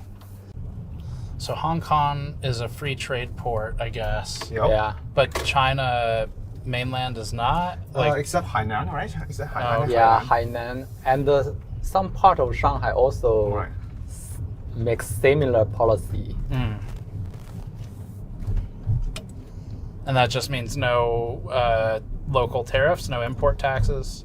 Yeah. Right. And relatively simple paperwork, I guess. Okay. Right. This is where we call the university mall. Okay. It's where we hold out like a commencement. Cool. Yeah. The graduation ceremony here. Yeah. Wow, this is nice. Right? Yeah, It's called Wow, holy shit. So that's the science park of Hong Kong, and you actually see one of our unicorns, a little bit, sense time. Time. What do they do? Facial recognition. Previously. AI. I would say AI. Yeah, general AI. But they kind of built the business on facial recognition. CCTV stuff. Chinese government is a big customer. Right. Do you feel like you guys are locked in at this point to NVIDIA because of CUDA? Like, I guess to rephrase it, is there a difference in what matters more to you? You know, the power of the hardware or the power of CUDA? Because both are very good. So I would imagine if someone put in enough effort so that non-NVIDIA hardware runs just as well as NVIDIA hardware in PyTorch and then the VLM and stuff, then would not be too hard for us to switch. But I guess that's harder to do than to say, right? Because someone has to put in the effort to make the models run smooth. There has to be a good reason to switch. That part is hard. Yeah. Only problem is if you switch to other devices, you will have a lot of bugs. Right. Some bugs you cannot fix. You Right. need the whole community to help you. So this is a very slow procedure. Definitely the CUDA and the NVIDIA is currently the best one you can choose. Right. After this discussion, Zihao parted ways, and Vinci brought us to one of his favorite tech spots in Hong Kong, the Golden Computer Center, and the outdoor tech flea market next to it. We actually have a whole separate video looking at some of these places.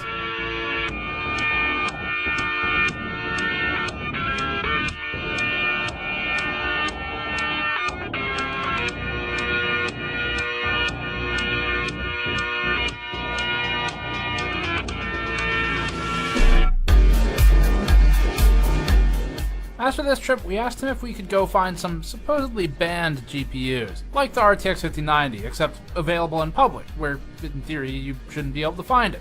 The hope was to find a shopkeeper with some ground-level knowledge, or consumer level. Everyone wants Jensen's flavor. Do you still frequently go to the market? Not as often as before. Yeah. Right. So, mostly because I've mostly switched to using server components, right? And you can't get these components in these markets. Our cluster is pretty much exclusively Epic, which is rare when we start building out 5 years ago. 5 years ago, there's probably still a lot of Intel. Right. Everyone is still buying Intel, and we started buying AMD. So right now in our cluster, we have the last generation Genoa CPUs, and I think we have 256 core across 2 CPUs. My guess is these GPUs are probably smuggled in from from Southeast Asia. In that case, unless those countries try to enforce the ban. But I feel like most of them probably wouldn't really care. You know, it's not their ban. So. Right, it's not their ban, and why cross the Chinese? Right, that's a good point too. Yeah, I guess they've got 2 choices, right? Right, which is why Biden piss off America or piss off China. Right, well, that's why Biden had this idea where the Biden administration had this idea where you're gonna have to separate the world into different zones, and some zones are trusted and some are not. Right, but then this is scrape it, right? So now it's back to, I guess. Back to one by one. Yeah, back to one by one, right? And I haven't heard anything about the countries having to prove themselves to be trustworthy anymore.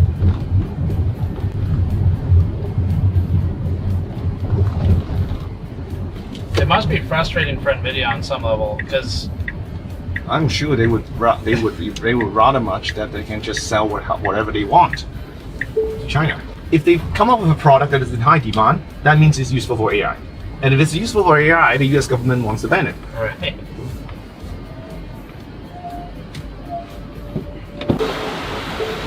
Do you think the export controls are having their desired effect? Like for the US? Yeah, well, yes, in terms of stopping China from building a comparable GPU cluster to US. Right. So it's really just about what you keep coming back to, which is if you want to buy thousands of them, it does make it a lot harder. Because I guess ideally, if you want to buy 10,000 GPUs, you probably buy it straight from NVIDIA if you can. Yeah. Not even that many. Even if you're buying, let's say, 400. Okay. Right? Let's say a Superport. Right. Then the NVIDIA is likely going to be directly involved. I do wonder, it seems like if you make it hard enough to get US products, eventually you would think China would just dump its own resources into helping a domestic, So, China is already doing that. Okay. Yes. Chinese government is trying very hard to come up with a competitive GPU. All right, so where are we going? What's this place called? This is a shopping mall called Dragon Center. Watch your belongings. I did lock all the doors, right? That's just me. I mean, okay. I asked him if it's safe to leave it in the car, and the first time we say it, he is watch your belongings from the police. I mean, they're priceless too. I mean, be transparent. Oh, this one. It's a parallel import. Parallel import. Where is it? 平衡进口. Oh. Parallel import. What does that mean? That means not imported by an official distributor. So like kind of what it practically means is smuggling. Smuggling. Yeah. Right. So what are their prices? So the cheapest one. Cheapest one it says is a Sultan. That's a big price difference. Yeah. Almost 2x. But the ROG ones are always expensive. Yeah, but it's not worth that much, you know? Like the price difference, I mean. I guess when the supply is one. Sure. Yeah. One that someone maybe brought in from another country, I guess. That's interesting too, like if they have to account for cost of like plane tickets and stuff. So that Astral is $5,223 US. So it's the cost of like almost two 5090s at home for us. Is it even in stock? The cheapest one is, I think it's about 3,000. 24, so yeah, 3,057 USD. And that's not like, that's pretty close to the average price. In the US, the average price is 3,050 right now. It's actually like the same. I see they have D. The 5080, I guess, is still okay. It's not banned, right? So. Yeah, but I think it's, if I remember correctly, the 5090D wasn't that expensive. So it's probably the price has gone up. Right. Yeah, because I mean, it's like more expensive than the cheapest 5090. Yeah.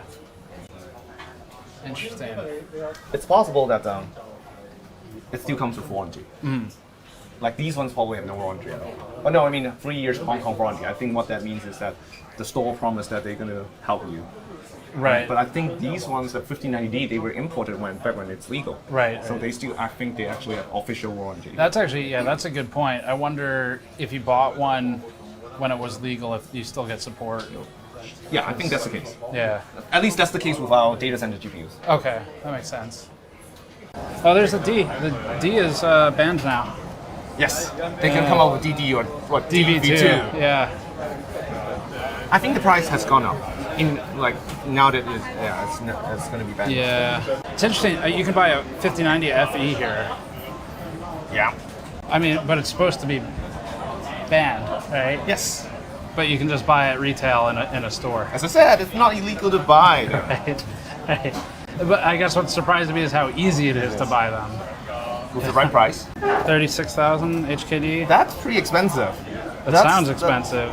That's like 4,000 US dollars. Holy shit. 4,600 US. Right. Wow. See? Yeah, but you can get it there. So I guess the main impact then of the ban is the price goes up. Right. Yeah.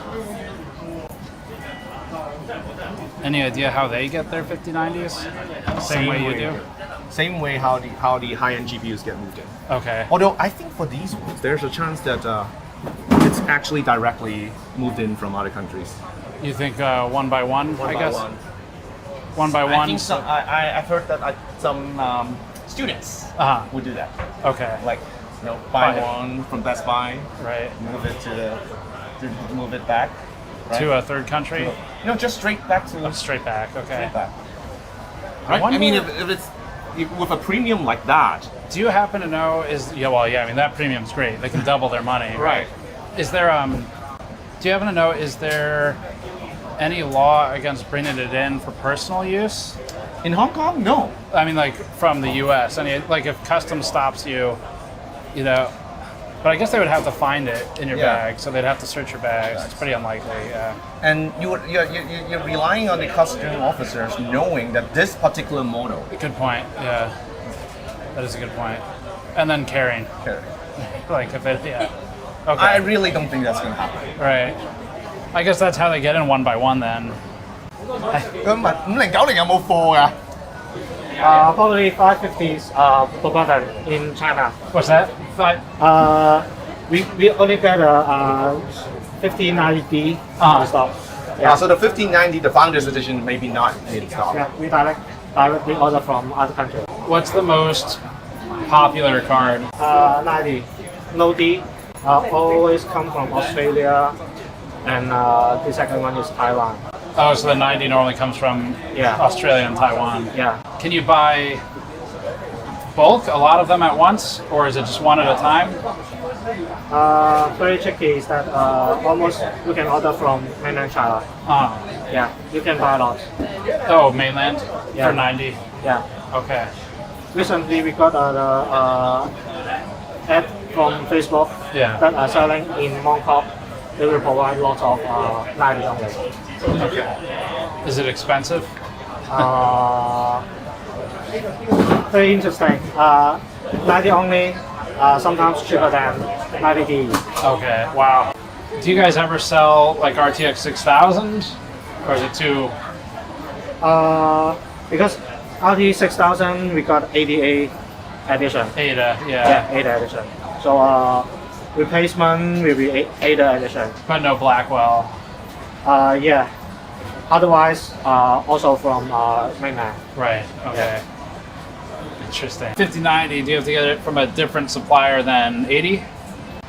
Some models yes, some models no. Okay. Okay. Because the card problems, the distributor only can send back to the original page. Got it. Yeah. But local distributor, they can do DOA or RMA. Okay. Yeah. Because the US problem, yeah, the like 4090 or 590. Right. If they got problems, they cannot get back to China region.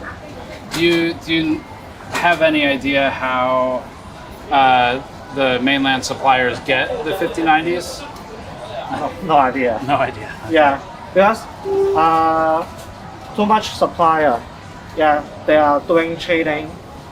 They can transfer the other regions product to Hong Kong. Okay. Yeah, so we have no idea what way they come, but we can know which region, like Right. Australia, Taiwan.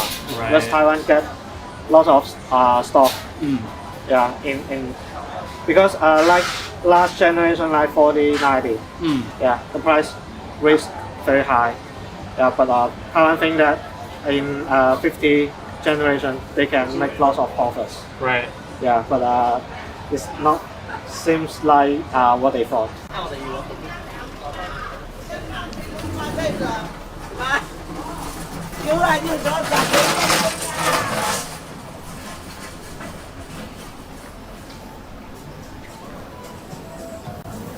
It is still funny to me, just like how much it flies in the face of U.S. export control that you can just walk around in a public-facing mall and buy a 5090. Now, given that it is very expensive, right? But it's not like you just can't buy it anymore. So I guess if you really need it, you can get it. And I really don't think locals think much about buying the GPU, Right. these GPUs other than price, right? It's Right. expensive, but the fact that there's an export ban, I don't think crossed the mind. They don't really consider it. Right. Yeah. With that, we wrapped our first full tour of Hong Kong. The city was impressive and filled with character and culture and GPUs, apparently, because one of our next stops sent a message the night we were planning to hitch a ferry to Shekou Port in Shenzhen. He told me they had just received a batch of GPUs to their Hong Kong warehouse and that they were en route to their Shenzhen facility and that we could buy a GPU as soon as tomorrow, as long as we wired him money immediately. That seems like the responsible thing to do, and because it's fully above board as a buyer, and because he also texted me a photo of an RTX Pro 6000, which was very intriguing since it's Blackwell, we decided the best way to learn about buying export-controlled GPUs in China would be to just do it. So far, all the contacts we spoke with were aware that some form of factory repurposing, theft from the line, QC reject repurposing, repair, and actual by-hand smuggling are involved. but none of them knew for sure how the GPUs actually move. To get closer to the source of the movement, we decided to wire those funds and get an address. You there? Steven. Yes. Is this Steven? Yeah, how's it going? Oh my god. Alright, you ready? I'll help you here. Yeah, so I've got $3,289 going out. Perfect. Yeah, that'll be from the GN account, and then it's going to and their bank, and then account number is Swift, I guess is what you need probably. Okay. Good to know. I will get this done for you. Perfect. Okay, thank you. All right. Have fun. Be safe. Thanks. See ya. Bye. We'll see if the money's gone in 2 days. So that'll be our next adventure. We packed the hotel, said goodbye to the famous Hong Kong junk boat, potentially said goodbye to $3,000, and boarded a ferry to Shilko Port. But we're gonna take a quick detour in the story here because we have a source who says he has more information on how GPUs get into China. So before checking with our GPU middlemen and our fence, we're first gonna meet up with someone else.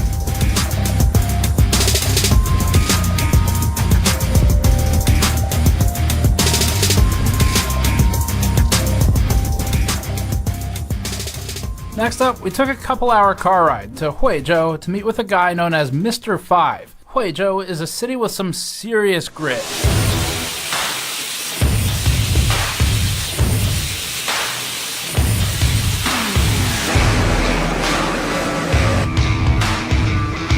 The city has grown to take some of Shenzhen's factory industry as it's been pushed out over the years with Shenzhen's expansion and as it's turned into more of a metropolis. This is a complete 180 from the finance hub that we were just in. We've spent a good amount of time at Huizhou over the last decade, mostly visiting case, painting, tempered glass, bending, and tooling factories, alongside those for heat sinks, like for video cards. He's a cooling hardware reviewer and has specialist knowledge in factories that make video card cooling solutions, including NVIDIA's. This experience allows him more access to information about the peculiar relationship between the factories making the cards and the companies that, on paper, can't sell them to the country where they're made. We instantly related to Mr. 5 for his own editorial dispute with NVIDIA's review sampling process, where we've both felt that the company seeks to control review direction. His username is 51972 on Bilibili. Even if you can't speak Chinese, you should check it out, because he's got charts, and everyone can read those. Most of this interview is in Chinese, but we've transcribed it in subtitles, and there are English sections as well. The next interviews will be a mix of both languages. Okay, so we are joined by 5. That is his English name. I noticed when we came to China in SEG E-Market, I noticed a lot of 5090s。从我在赛格，深圳的赛格的时候，对，赛格电脑城，对，注意到很多5090，对，所以他们怎么进来中国？哦，怎么来到中国？对，是这样，就是中国本来就是芯片和散热器的制造地，它制造很多5090，这是第一。第二呢，就是虽然中国的大陆是就是国外对中国大陆是禁止销售5090的，但是中国内部并没有禁止5090。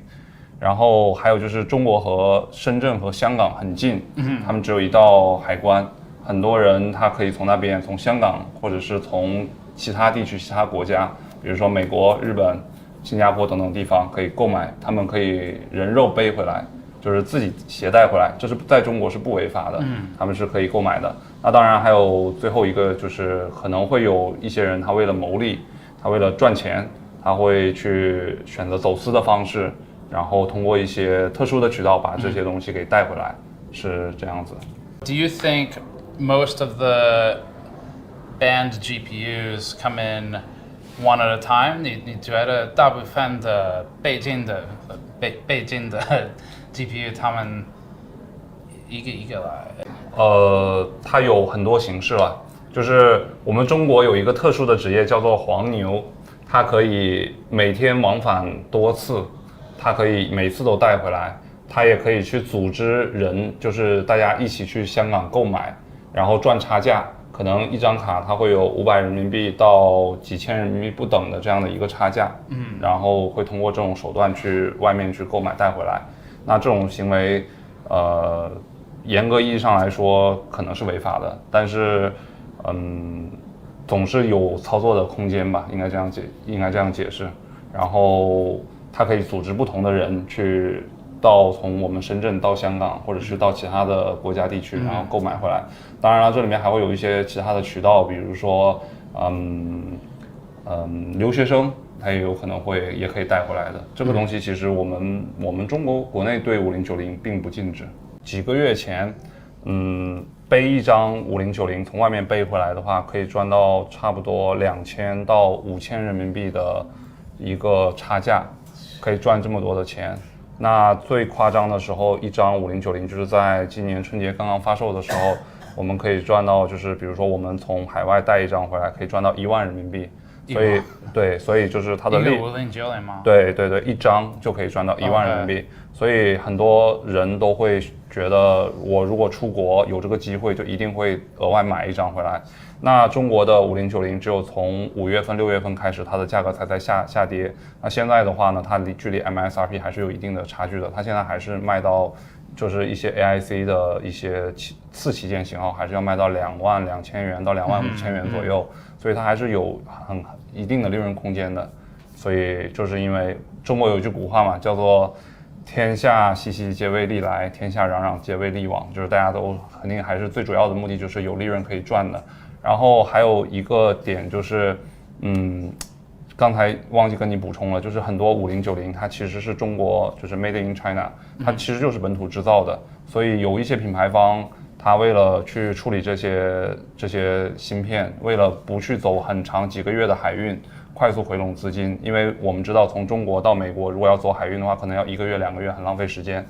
但是它如果在中国本土销售的话，本土消化的话，它会很快就可以被这里就可以转化掉，就可以卖掉，所以它没有资金压力，它就会选择在中国就地就解决了。It seems a little bit weird that these products are made in China. They're made here, but technically they're not allowed to be sold to here.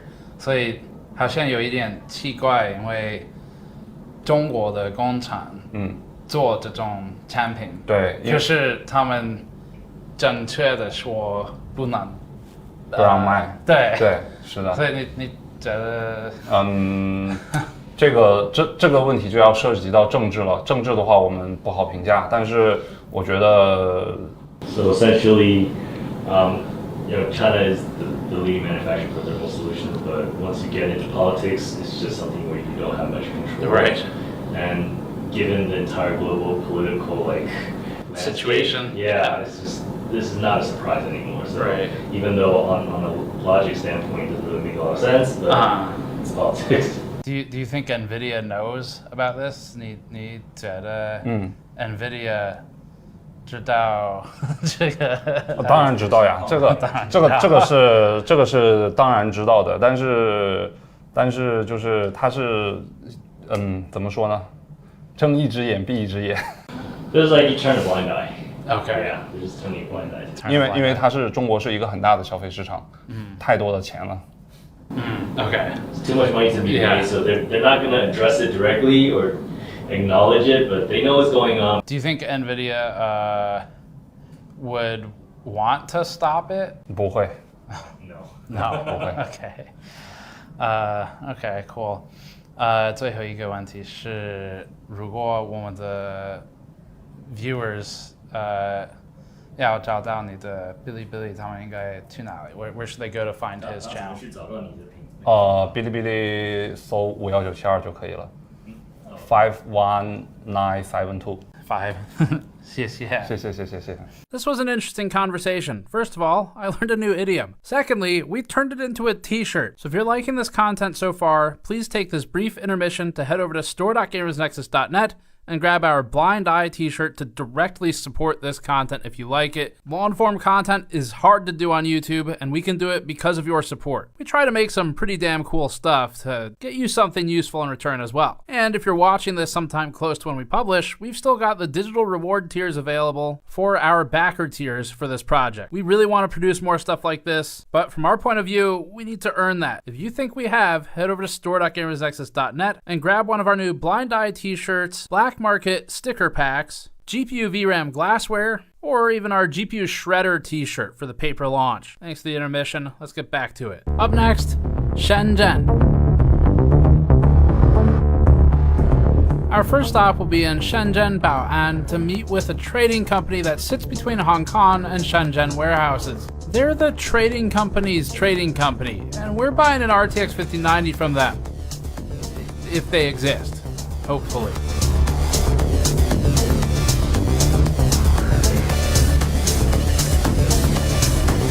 Shenzhen was a fishing village just 40 years ago. Now, it's one of the most technologically advanced cities on Earth, and it's grown unbelievably fast. Shenzhen got growth from pushing farming and fishing out and bringing factories in. Now, it's even starting to push some of the factories into the outskirts. Shenzhen has some extreme cyberpunk vibes with its mix of technology and surveillance. It has packed tech markets in Huaqiangbei, including some of the weirdest computer parts we've ever seen in our prior visits. There are entire buildings dedicated only to small phone repair shops with their own kiosks. Another building dedicated to a mix of computer hardware, gaming, and miscellaneous components.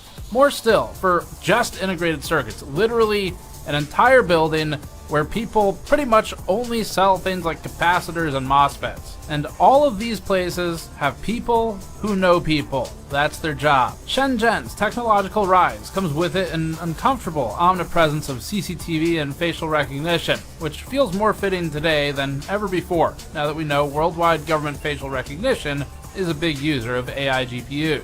We started the day by meeting up with our translator for the next 2 days, Raymond, who's helped us on factory tours for years.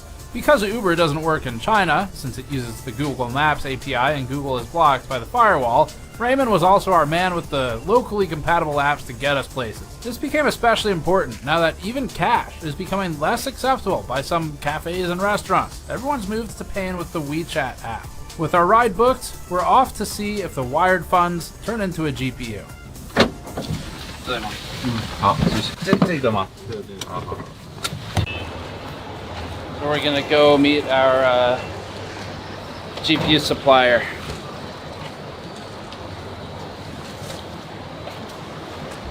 These guys seem to understand that we're media and we wanted to film, but we weren't 100% sure, so we walked in with the cameras off, and once we established that, we proceeded. Like, would one of them want to talk with me about just buying and selling GPUs? Or Yeah, 可以，就是 can't show their face. Oh, okay. Yeah, and our company name. Oh, okay.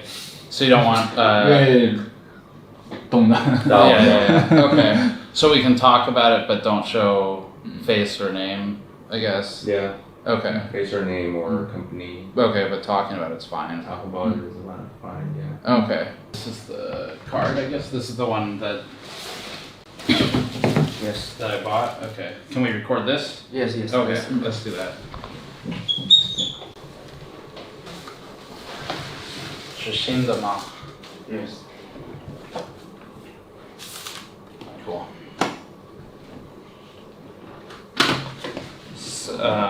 From the Hong Kong warehouse. What's the most common GPU your customers buy? H800啊 H200对 H800 然后 A800这种 A800 然后5090D 然后5090DD 准备要出来常见的型号就这里已经有那个 Blackwell 吗？GB 对 GB 100 GB 200听说过 GB 就是还没有吗？没有。Okay.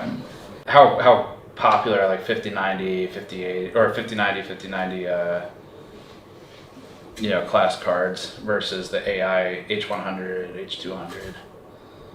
就是那个卖的比较好啊，5090游戏香港80 5090D 卖的好一点，我们主要是卖5090D，因为这个美国限制。这其实老实讲，5090很少出了，很少出。对。I heard the 5090D is like NVIDIA stopped making it. 听说他们的5090 DV2 对吧？对对，然后要再有点奇怪，要5090D 也不供了，以前是供给我们5090D 嘛，对，现在也准备不供了，然后说要再继续阉割一下，变成5090DD， 对 ，Double D， 我也觉得很奇怪。You sent me the RTX 6000 6000的，就是在这里还没有对吧？在香港。对，在香港。那是你第一个 RTX 6000的吗？不是，那个是在香港的这个总代手上，就没在我们的库房。They have it in the Steam. You basically buy the GPUs from a distributor. You mean the agent? Yeah. 对。Oh, okay. Yeah. Everything's through the Steam. Yeah. RTX 6000, 这是我们的视频。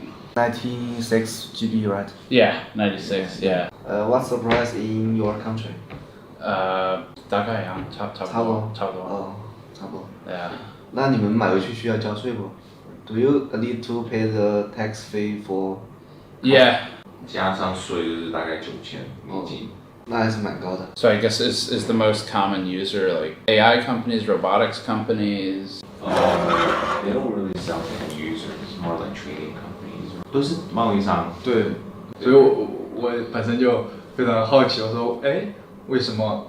你们是贸易商吗？是怎么会美国贸易商过来买这个东西 They don't usually get this type of inquiry, like single. Yeah, single. Purchase. We had talked about GPUs for like 40 minutes at this point. I guess they got bored and they started asking us questions, but we'll just include it because it's kind of a fun culture exchange. 你们是从美国哪个地方哪个州过来？听说过北卡州吗？啊，北卡罗纳。知道。北卡没听过。北卡有个大学。Michael Jordan。对，打篮球的。对，北卡是在东部。对，东部。对。你的中文为什么这么好？因为我喜欢学中文。Does anyone buy AMD AI GPUs or AMD like go high end? 很少 ，AMD 其实老实说 ，AMD 的显卡都很少有 MI 用。二手的以前有出过，但是新的高端的很少。因为没有 CUDA 嘛。对，没有客户喜欢。CUDA 知道吗？CUDA C-U-D-A。对，因为 AMD 没有，所以。对。Intel 的更少。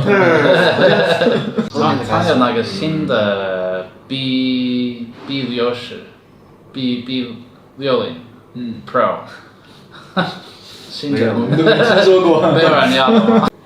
但它性能怎么样？它两个核心性能怎么样？它的 performance。看情况。周末卖过去了吗？没有那个限制，没有限制，没有。There's no restriction. Correct. Yeah. 没有。没有北京的。但是我没用过。They said that NVIDIA sells them to distributors, I guess, and then they get distributed into here. Okay. Do you think NVIDIA knows about people buying and selling the banned GPUs in China? Like, are they aware of that?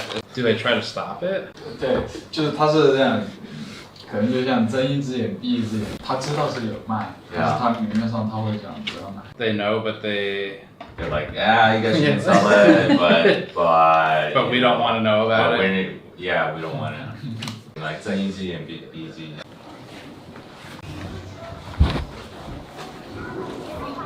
Funny, I wonder how many people they see walk out just with a GPU.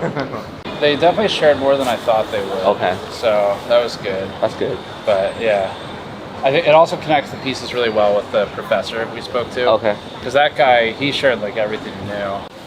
Yeah, I guess now we probably could just go basically back to Huaqiangbei is a little bit north of that. So our next stop is 10 minutes away from the hotel. Okay.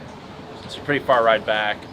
The next one is even more unknown if they'll talk to us. Because you didn't buy anything from them. I didn't buy anything. And I didn't offer either. And I explained the whole situation. Just replied to every single message with okay. except for the address. He said, I'm not sure what to talk about, but I can try. Okay. Which is like maybe a good sign. I don't know. I'm not sure. Gotta dry it until you see him. Yeah. So, we'll try that. I guess we can keep the camera out in the car, and then we'll just probably DD back. Gonna try it? Yeah, I'll try it. We're not 100% sure where we're going, but we'll get there. So I think our biggest takeaway is these GPUs are banned for sale into China, and I just walked into an office and bought one. So the efficacy of the ban is maybe questionable. This still tracks with what Dr. Vinci was telling us, which is that it appears to be the difficulty comes from buying lots and lots of them. But even the people we just bought this from, they're like, yeah, I mean, if you want more, just ask and we'll figure it out. So the whole concept of this is a thing you cannot own or purchase in China, it really just doesn't appear to be as strictly true or simple as we might otherwise think from the surface of an export control or a ban. You'd think you just can't get it.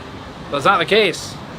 You can get it, and it's not even that much more expensive than what I would have paid in the US. In fact, their RTX 6000 Pros are the same price, actually cheaper after taxes in the US if you buy it here, and that's also export controlled. So that's our that was our adventure getting a GPU. Move on to the next one. The most important thing we learned here was where to go next. Just like the ants moving the GPUs piece by piece, we'll have to collect our information piece by piece. Recapping the parts of the hour-long conversation more efficiently and in one language, the company said that some cards have become more difficult to get, but they can still get them. And more expensive or not, it is the reason that their job exists. The fact that they texted me a photo of the brand new, at the time, RTX 6000 Pro Blackwell card, the very same one that we just bought for $8,500 in the US and that was hard to get at home, shows that this company and their distributor are resourceful. Their price is $8,600 US, which is actually cheaper when factoring in US taxes and shipping. So the ban isn't stopping them, and the 6000 Pro is a serious AI card with 96 gigabytes of memory. It's banned, and it is definitely in demand as well. This company isn't used to a single GPU sale like ours today. It mostly transacts with other trading companies in high volume. They interface with a Hong Kong distributor to bring the cards into Shenzhen, moving it across one more border, another ant in the chain. That meant they could connect us with their distributor, which would be familiar, we were told, with where we could find smugglers to talk to. But this company itself neither knew many smugglers directly, nor knew many end users, and that's okay, because each link in this chain will get us one ant closer to the information we need. So we took note of their information on the distributor and the smuggling side to use when we got back home. Seems like a conversation to not start until after US Customs, and then they helped point us toward our next stop. Up next, Huaqiangbei.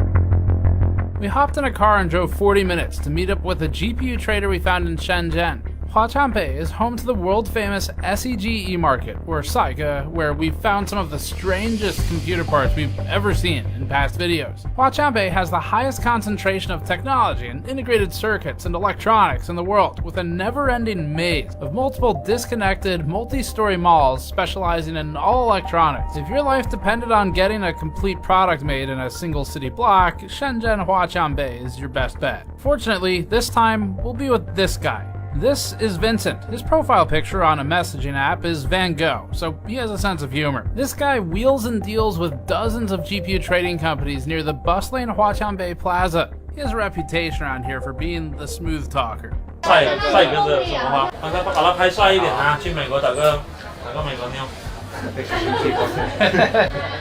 我还没有这勇气做大波浪呢。你做大波浪更好看。哦，显老哎。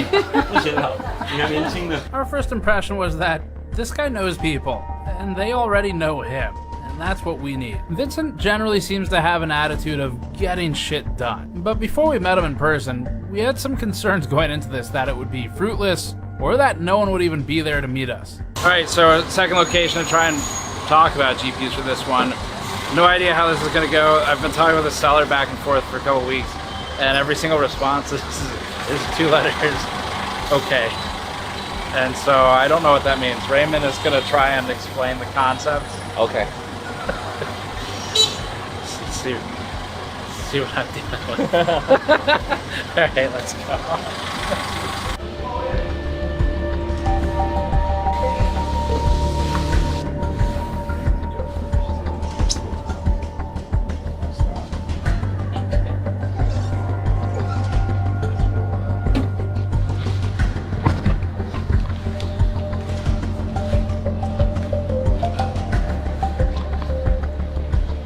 It looks like the right place is like a lot of tech companies. Yeah. We had a lot of trouble finding our guy, but fortunately, it wasn't long before he found us. 你好，你现在直接下来哈，我2-3分钟就过来了。先下。 She had 210. Yeah. 哎，你好。你好。你叫什么？陈乐 Vincent。Vincent。Okay.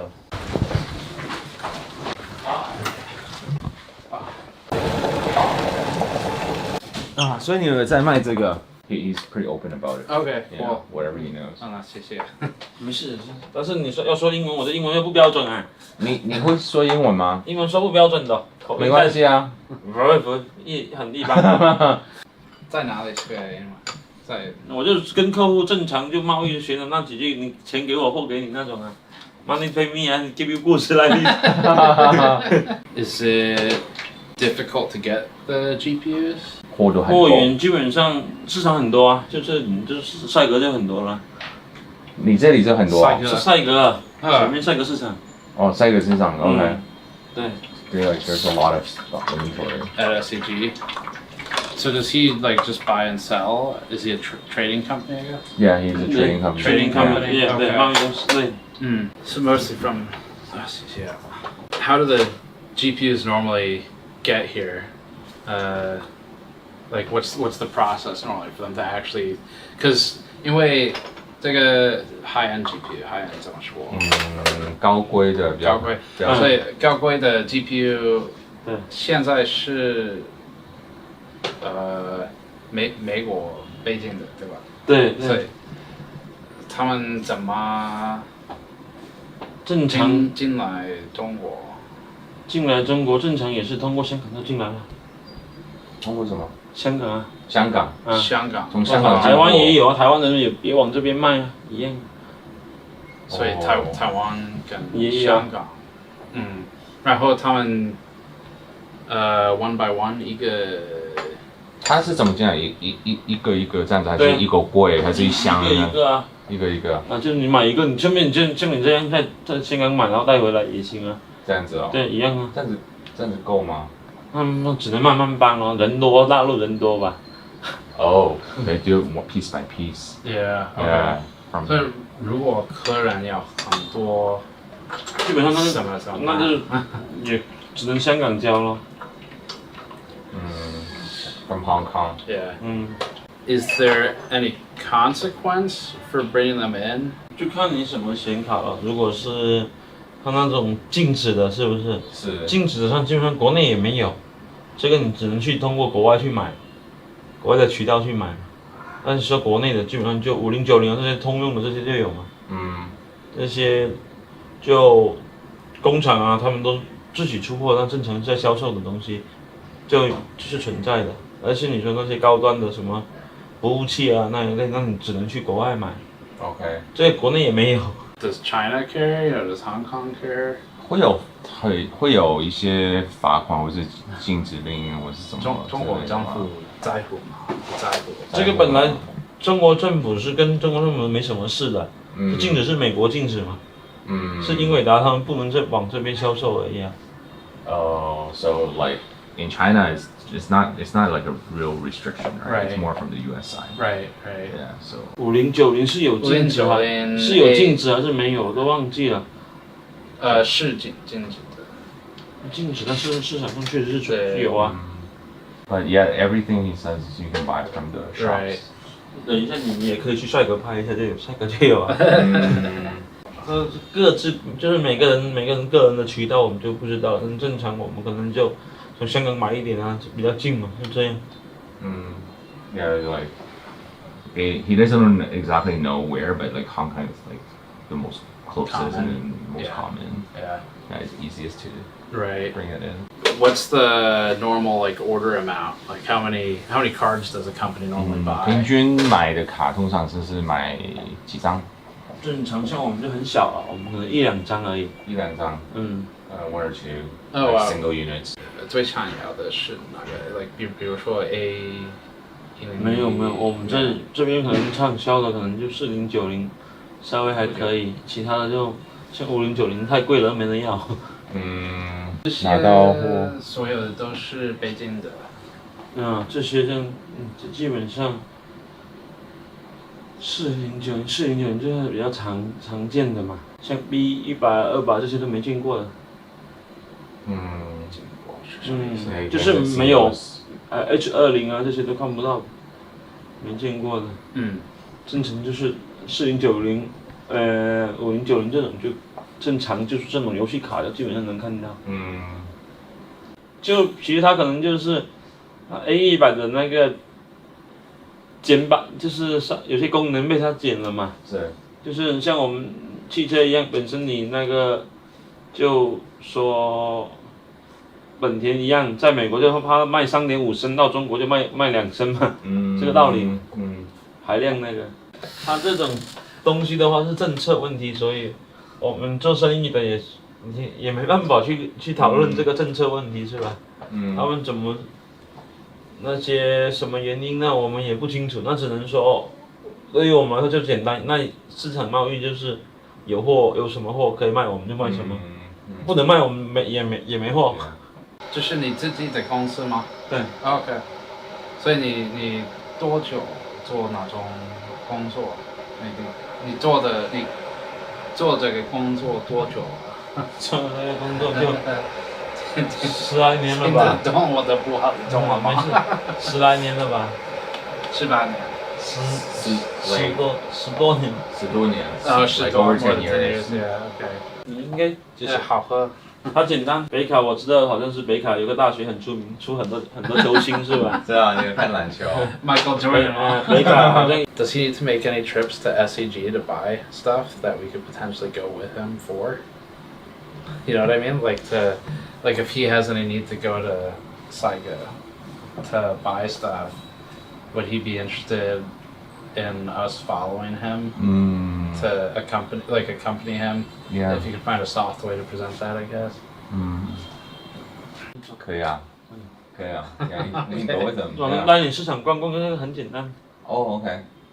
Okay, I guess if we see like some of his favorite spots or spots he thinks are the most interesting. Yeah.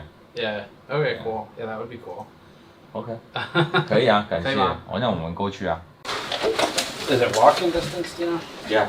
Oh, is it really? Oh.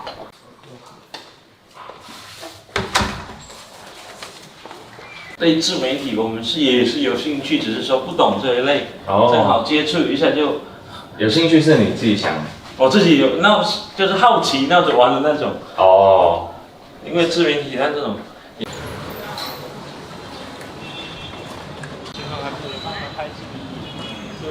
Vincent led us over to various large wholesale and consumer retail markets. His office is about 10 minutes away from SEG E-Market, which is his daily haunt. There's one peculiar detail in all of this. Vincent has customers both in and outside of China, but his foreign customer base is relatively high. He mostly deals in RTX 4090s, which seems to be a trend, as you'll see with our smuggler contact at the end of this. That means Vincent is buying 4090s that either never left China, but were supposed to, or were likely illegally exported to China, which would mean he is then re-exporting them to his foreign customers. It's like an infinite loop. He's an interesting guy. He talks about multiple business ventures in Uganda and Kenya. He said he went to Kenya before, 对吧？肯尼亚、乌干达、东非、Uganda， 是东非5国那里。Uganda 为什么要去？以前是想去那里做生意的，去卖那个内衣的。He said he had a business there before. 想去还是去考察了？去考察。Oh, he wanted to go there and start a business there. So he was like looking around and see if there's any opportunity. 然后后来为什么没去？那边的人太穷了，消费根本是消费不起。Oh, he's like the people couldn't afford it. Like the things that he wanted to sell was out of the market range. Okay. Too expensive for the locals. Yeah. 反正你现在去家里也没人。我们现在还有一个老乡在肯尼亚开牛肉店。牛肉店。火锅，开牛肉火锅。火锅。He used to work as a shopkeeper in the mall itself and would interface with factories or anyone else who wandered in. Just talking about his business. Yeah. Yeah, it's pretty simple to set up a business and start running a company like his. Right. So low cost, and then it's like also like very scattered. 以前都是做市场做柜台，跟他们那种一样。He used to own a shop in there. Oh, really? Yeah. 这边是卖电子的 IC 的这边就是卖手机配件的。所以这边是 IC 的这边是。Hello。哎呦。在市场。你觉得他们在乎我们拍吗？应该不会。OK。不可以拍是吧 ？OK。那就不拍，就是让他不拍就好。我们逛过去就好，不拍。OK， 好。那关掉。You can put it down to the side. Did they let you do it last time? We snuck around them Oh, last really? time. Yeah, we looked for them, then we went around them. Oh, wow. These days, he's closed shop and is a buyer instead. He mostly takes orders online, doesn't keep much inventory, and just walks across the street when an order comes in that day. It's basically like a concierge GPU pickup service. 卖显卡。4090D，4090。卖显卡的。所以你有客人想要这种 GPU 的时候，你来这里对买的吗？对他们给你特色的价格吗？都差不多市场价。Okay. Because you can just come here and pick up your stuff, and then once you get an order and just, once you get the order online, then you pick up the stuff here and sell it. So he doesn't have to actually put down any of his own money to keep stock. Okay. This I think I've been to before. 这是帅哥嘛，卖笔记本啊，卖电脑啊，这门另外一层就是显卡。Guard, turn it down. 所以你在这里有最喜欢的商店吗？我就以前矿机的商店基本上都矿机 BT miner BTC miner BTC miner. Okay. mining. Vincent did what we soon learned he does best, which is connect us with people. He brought us to a friend of his who sells Bitcoin mining hardware and GPUs. 他们这种是做自媒体的。不是，现在跟他们搞试试看的，他们那老外玩自媒体怎么玩。Hello。你好。英文讲那么好。没有啊。你有5090吗？5090有吗？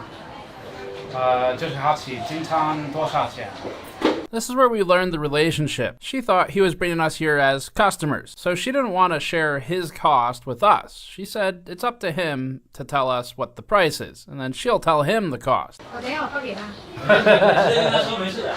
你直接跟他说是没事的。我看一下帅哥的。Okay. Yeah, A1000. What? A1000. 现货多少钱？ Where's that?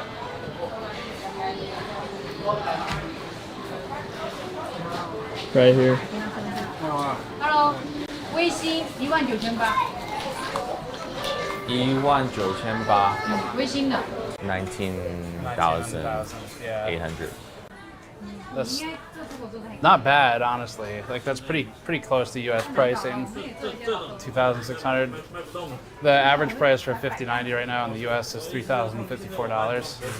It's actually like cheaper than average. But That's what the other guy was saying, or like the prices is like so similar. 谢谢。所以跟老外搞一下自媒体，看能不能宣传一下，帮你宣传一下，把美女拍漂亮一点。国外的是吗？啊，拍漂亮一点。帅哥的什么花？上天叫什么名字？我看不懂中文字。音创YC Minor BTC 的 BTC Minor OK 我中文讲的还挺好的。他们也有做矿机吗？他们是做自媒体的。做自媒体。 Like with other interviews, we learned that people rarely want AMD and basically nobody wants Intel. 华兴，什么显卡最好卖呀5060吧。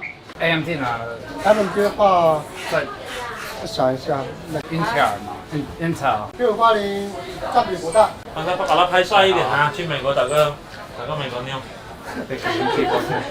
好，谢谢。没事。谢谢。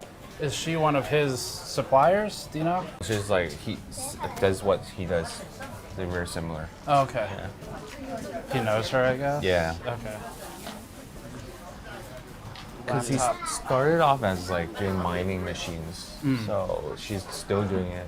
We told Vincent that we were getting ready to travel 6 hours north to check out a GPU repair shop that buys small components for not only repairing broken video cards to keep them in service, especially the expensive banned ones, but also modifying and building new video cards that NVIDIA doesn't make. He said he had an idea for us. IC 的市场，IC 也没啥好，没什么好看。He's like nothing special, but we can go check it out. Yeah.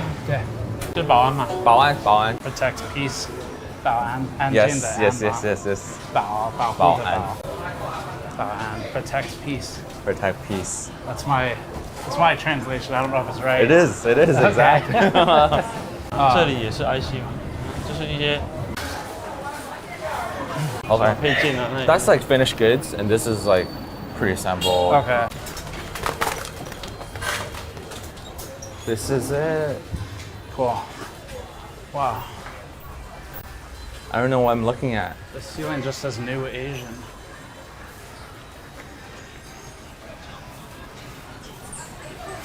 I don't think I've ever been in here before. This is cool. Yeah? Yeah. MLCCs, capacitors. You find those on GPUs everywhere. SMD, service mount device, DIP.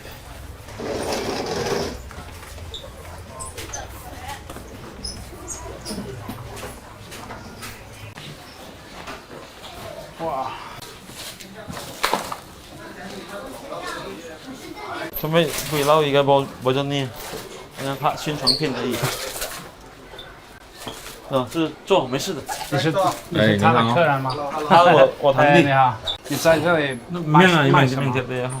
做这个IC 嗎？IC 哪種？大部分都有。OK，cool。啊，你中文说的这么好。哎呀，谢谢。在这里工作多久了？在这里？对，在这里有10多年了。Okay, cool. 在这个地方。So he's their relatives? Yeah. Okay, cool. 堂弟 is one kind of relative. 这堂弟是你爸爸那边的。我爷爷的爸爸的兄弟。你爷爷的爸爸的兄弟。对。No, they start selling on like across different platforms. Like so, it's more like e-commerce. Okay. Do they sell on Alibaba also? 也不是。所以都有阿里巴巴、都有淘宝、淘宝、速卖通。要不要试一下？我不会抽烟。你抽。但真正的说采购是工厂。工厂。加工厂也有啊，代工厂也有。所以你的客人就是不会那么散，就是你如果是工厂跟你下单的话。我的客人是比较散。比较散。我的客人比较散，因为我什么课都有。因为你是在各平台。像这些都是集中一个地方给他们采购的。哈，你明白吗？肯定好像不是很明白的样子。我这里是集中这个地方给他们去。这市场啊，这市场。哎，兄弟。谢谢。You know, 兄弟 means. No. Brother. It's like brother. Yeah. 兄弟。以前咪俾卡嘅。This is like a central place for a lot of factories to come buy stuff. Okay. So, like, you know, all the vendor suppliers are here, so they just come here and grab this from this guy, grab this from this other store. 工厂的，主要是工厂。工厂 factories. 然后零售、维修啊。Repair shops. 维修的。工厂的，比如说 SMT 的吗？SMT 知道吗？ SMT。你唔是啦嚇，促成度做咩啊？做咩㗎？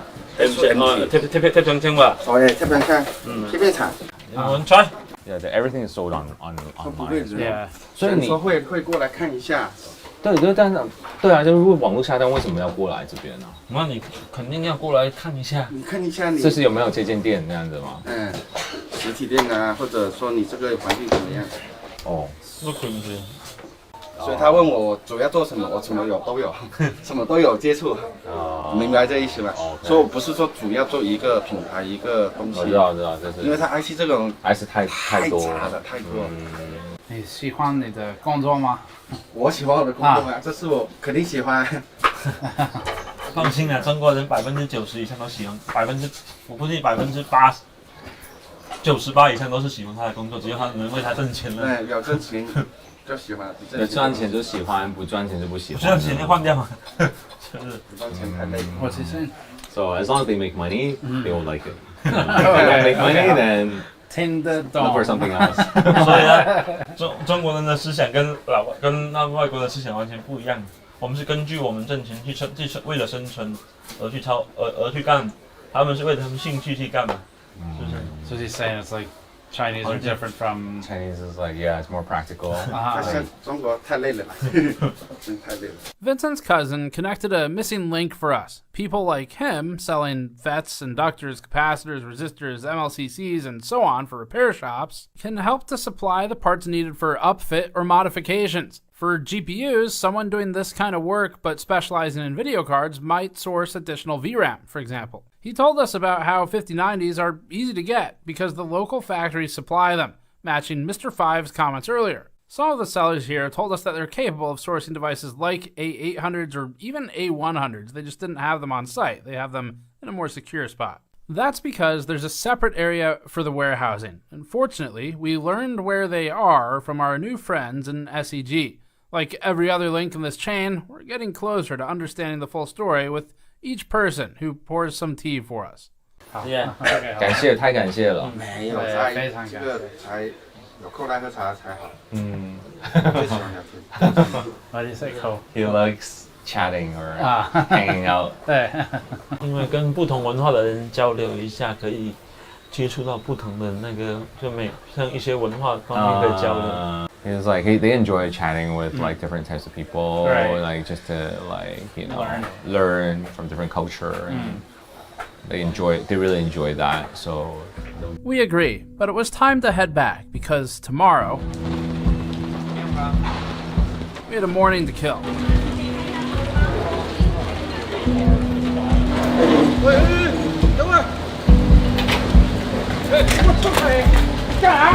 We wanted to find those warehouses to figure out how many GPUs there are. This seems like the right area. You can like breathe hot air on it and it'll help equalize it.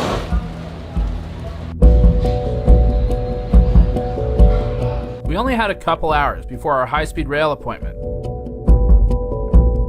SEG's guards have never been particularly friendly towards filming to begin with, but ultimately, they're not police. The worst that happens is we get asked to leave. Besides, there weren't any signs saying we couldn't be there. I mean, I can't read Chinese, but I assume there weren't.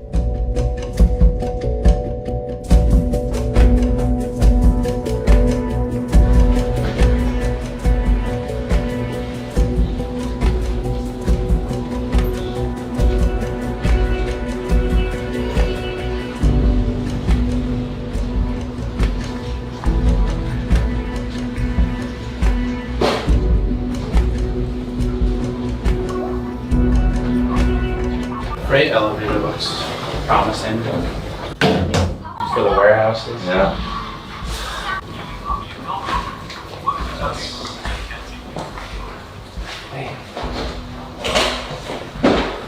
How colorful. Distributor.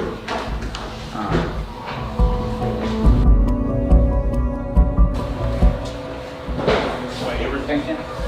I was thinking of like like the States, racks and racks, like Costco. I was imagining that. I think we got our GPUs to the left and these cartons. If they don't have it, they come here and they buy it from these warehouses which are on the upper floors in the building. They just have a carton. There's like probably a dozen tall and about the same deep cartons where each one should have 5 or 6 cards in it. And then all those feed into Saiga and they get distributed to the Alibaba sellers like Vincent and then get sent out from there. So it's a lot of GPUs. Not all of them are banned, but I did see a couple 5090s. So. Motherboards. Yeah, motherboard. Yeah, I just didn't expect this. It was this like kind of secretive. Yeah. A little bit more mysterious. No lights. No. The perspective is amusing. From the perspective of the United States, this floor is filled with highly illegal items. They didn't have export licenses. From the perspective of people working here, this is just their job. It's not shady. It's not some subterranean refuge of firearms. It's just a poorly lit warehouse, like any number of other warehouses around the world. But the perspective of the American government here would be different from people working here. They just want to sell these things and go home. On the other hand, from the perspective of the people working here, we're the shady ones. Walking around filming and specifically trying to not draw attention is not normal. We're just noticing how nobody cares that we're here. It's just like, nobody gives a shit. And that is called foreshadowing. It's all individual companies, all these doors are different warehouses. Should we go up to floor 6? 6? Let's see what you got. The feebleness electricity well. No idea. There's a couple GPU cartons in there too.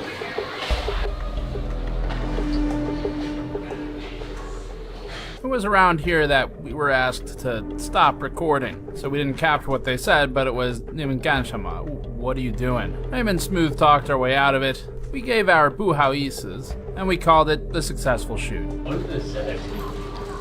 They're like, you can't record in here. It's not like you have to get permission to record here. So we're just documenting what we're seeing, just for fun. Travel vlog. Yeah, travel vlog. Travel vlog.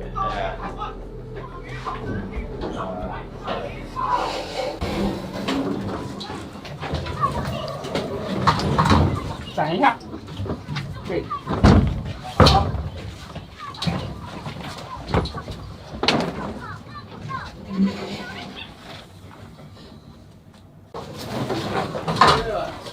Yeah.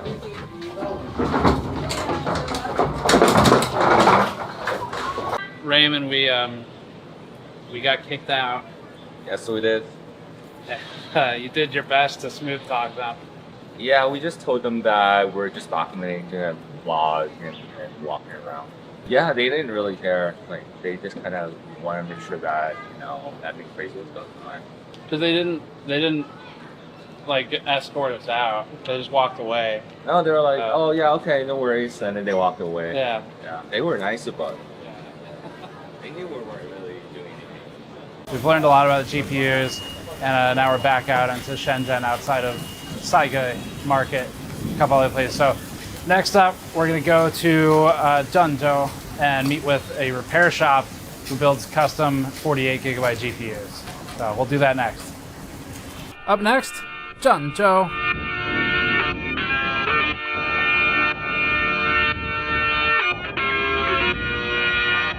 We regrouped with Raymond and left Shenzhen, and we headed to the biggest train station any of us had ever been in, Shenzhen Bay, which is a high-speed rail station. For the journey ahead, we had a 5-hour, 50-minute, extremely comfortable high-speed rail ride up to Zhengzhou.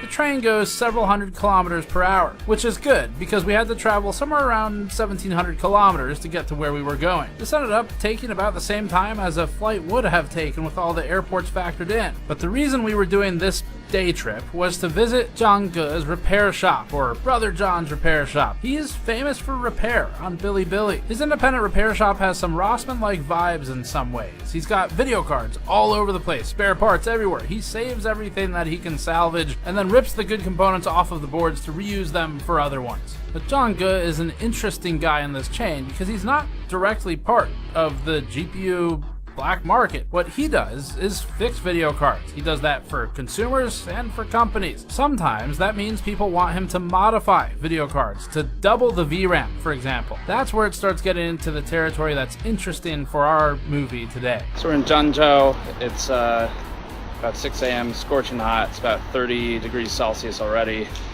And just got breakfast. Now we're going to see our repair shop guy, check out the 48 gigabyte GPUs and see what he knows about the AI GPUs and how they get in. It's real fucking hot. We're just walking on the road to get the car. This is how you do it here. Or at least this is how Raymond does it here. I don't know if that's how you're supposed to do it. Okay. Alright, so we are at John's repair shop. He's up there right now working on GPUs. You can see him in the blue vest. We get a pan up there. So we're gonna go in and work with them on counterfeit GPUs and 48 gig 4090s.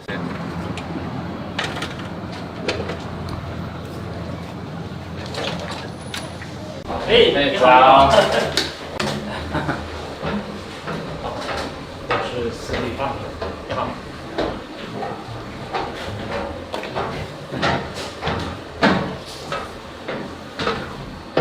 这是 Tan 啊，你好，你好。这是 Raymond。你好，你好。翻译的。好。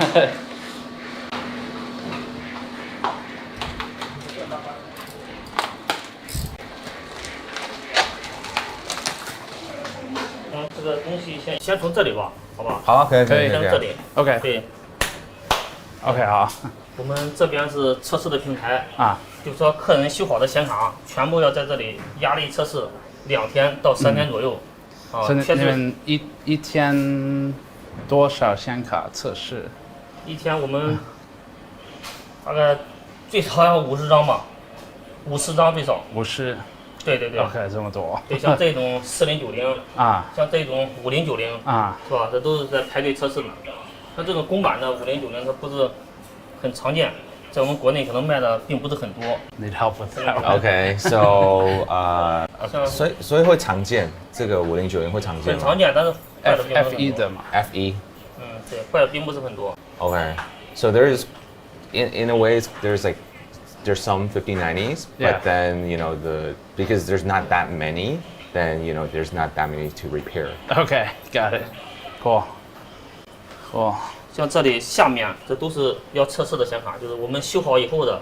所以大部分的都是 NVIDIA 的吗？英伟达吗？大部分是，但是有 AMD 的还有。OK。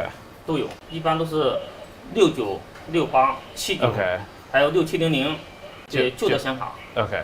对，都是已经大部分都过保了嘛。啊，so the older cards. Yeah, just like past warranty AMD cards. Yeah.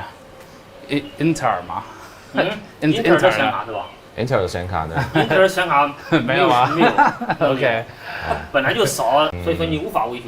Okay, so even if there's not many like the Intel cards, yeah, and then if they want to repair it, they're unable to repair because they don't have the information or the experience in dealing with that. Okay, so there's not really any info for the Intel ones. Okay. Yeah. Nice. These are all finished, repaired, ready to go. Yeah. So they have all this here, and they're gonna weigh it. Wow. And then have everything packed and ready to go. Cool. Are most of the cards that come in local to Zhengzhou, or are they from like all over China? 从不同城市会寄过来，然后对，全国各地。全国各地。对。他们怎么知道你啊？他怎么认识你来，然后寄过来？做互联网的嘛，做互联网的，平常像你们一样拍一些视频，他们通过视频了解到的。然后是透过视频了解到。对。Okay, yeah, through like his channel. Through Bilibili, yeah, I guess. Bilibili. Cool, very cool. 这面的就是维修台，我们的师傅，OK，进行维修。像这里电脑都准备好，测试修好的显卡。然后 This is cool. This is a schematic, I guess. 对对，有可能只坏一个电阻，可能耗你几天的时间。Oh, really? Yeah, if it's like short circuit or it's like missing circuit. Are It takes these? them a while. Is it hard to find the schematics, the drawings, I guess you could say, but oh, Yeah, for okay. older models, like for the newest ones, and it's usually takes a while to. CE2. CE2. Is that what it is? Yeah, schematic. Okay. Do they ever do GPU swap? 比如说 GPU 坏的，拆掉，对，可以再找个好的装上去。在另外一个卡放的，可以的，听得到吗？Okay. 比这个简单多了，这个。Really? That's the easy part. Oh, really? for them. Okay. It's a lot easier than doing this. Okay, so this is actually one of their main fixes. Swapping the the GPU. Cool. That's what Okay, happens cool. after a long time usage. Ah. Right. Like so that's one Yeah. of the things that they have to Very cool. face. We spent another 2 hours touring Zhangge's shop. It's pretty amazing. We actually have a full separate video that we're gonna put together and publish. It's gonna take me forever to translate it. And we'll do that because we hit our stretch goals on the fundraiser for this movie, where we said we'll post a full separate breakout video just of his shop because it's so damn cool. But the real reason we're here for this specific topic today is to see how these cards are modified. Because if there's an export ban on GPUs going to China, then it becomes critical for China to be more self-sufficient on keeping those GPUs that they do manage to get in service. Most of the repairs are more typical things you'd expect of soldering. There's board heaters, soldering irons, surface mount components gathered from suppliers nearby, similar to the one that we saw in Shenzhen, and a lot of test stations. But one thing that's unique to China, and especially to this shop, is the ability to take an existing model video card and completely modify the SKU into something that NVIDIA doesn't even make. NVIDIA is intentionally restrictive with how much RAM it puts on cards. Part of that is to upsell people to more expensive model. Actually, that's pretty much all of it. That's basically why they do it. But at shops like this one, they double the VRAM on some of the cards that come through. It's a fully custom SKU. So we wanted to see if he had one lying around that he could show us, and he did one better than that. 你在这里有48 GB 的4090吗？我们可以现做。 They can make one right now. Okay. 对，我们可以现做的。Okay. Did you want me to make one? If he feels like it, if it's not too inconvenient. 所以真的可以现做吗？可以啊。可以啊。4090 48G 的，就是从24G 就是转变成48G 的过程。 我可以展示给你们。He could do the from 24 to 48 gig. That'd be cool to like see right now. Yeah. Yeah. 很简单的。可以啊，可以啊。可以吧？可以，感谢。可以。来前进。 So I think we're gonna make a 48 gigabyte 4090 right now. I think that's what's happening.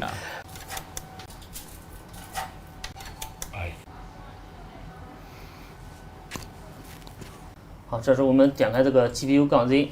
4090 24G GB. This is a 24 gigabyte 4090 that's been through a lot of repair steps. So if we zoom in up here, they track the repair history on the card in order. So this is 1, 2, 3, 4, 5, 6 repair steps. The board's been through a lot. It originally didn't work at all, and then they had a memory problem. They had some other problems in between here, and now it's actually working. I think that's what that OK is. And so it's functioning now, and you can see it even turns on. So it's a 4090, and it's got all 24 gigabytes detected. But because this board has been through so much, how you call it, like trauma or something from repairs, it's going to be better to harvest the expensive components and put them on a new board, so they don't have to worry about if it's just going to fail again in the future from something else. So I think the next step is maybe going to be to put the extra memory on it to go to 48 gigabytes. So. OK， 好，谢谢。我简单的给它跑一下测试。Okay. It's gonna run a quick test. Yeah, for Mark. 440瓦。对对。已经到了450瓦。What's like the success rate of the swap for them? 那你换掉的时候，那个几率高吗？就是那个成功率。 成功率能占到99%。哦 ，OK， 哇。对，但是就怕那个1%。OK。Yeah, there's still like a 1% chance. That's really good though. I mean, yeah, that's impressive. 好，这时候我关掉吧。 Cool. 关掉以后，咱们就把它拆掉。你所有这些的维修自己学的吗？自己？对，自学的。Oh, cool. Okay. 无论有没有修好的显卡，都要找这个东西装起来。Okay. Protect it. 这个是因为防止有静电。哦 ，OK。对，防止有静电。 To protect from static. Oh, ESD. Okay. So it's protecting it from static electricity with the cover on the PCIe slot. And now we're going to go into the lab. So this is the repair lab with stacks upon stacks of GPUs. They test about 50 a day here. Because NVIDIA doesn't make a 48 gig 4090, the repair shop has to source its own PCB. It needs something that has enough pads for all the memory modules they're adding to it. They work with a third-party supplier that builds a PCB, uses an SMT line to place all the VRM components, and has the extra wiring, circuitry, and pads to support 48 gigabytes of memory. That's what you're looking at here. It's a custom board just for this. Cool. 这个就是18G 的 PCB。这拿着这个就拆一下吧。那。 So I think they're going to disassemble it now. They're just showing us the PCB. It's made custom. He said you just buy it from shops. They all have it, and he was saying they're very common here. So first is disassembly. This is going to take apart the old card. So what did he say? Sometimes people buy like 10 or 20 at a time or something? He gets a 10 or 20 orders at a time. And then that was like numbers or model. Yeah, for AI. Yeah. Running like language, running models or whatever they're doing. Does NVIDIA care? Does he think NVIDIA cares that people? Because this isn't an official SKU. Right. Not that he should, he has no reason to care, but. Yeah. 那个原厂啊 ，NVIDIA 他们啊，就是他，但是也不会说，哎，你们不要这样子啊，就是。应该不会吧？应该不会。应该不They 会。can't do anything anyway. And it's aftermarket. Yeah. It's kind of like sweeping up your car. Right. Sometimes NVIDIA blocks stuff. Okay. Like they'll do something in the firmware of the BIOS to specifically try and like block a modification. How long does this step normally take? 这个常常需要大概多久了？5分钟。只有对，5分钟就可以做了。比较快。So you're going to heat it up right now to 260 degrees Celsius. This is really similar to what we saw with EVGA. And just blasting the GPU with heat. Takes about 5 minutes, and then he'll be able to pull the steaming GPU off. All right, so now he's pulling the GPU. It's going to happen really fast. He puts it on just a metal stand.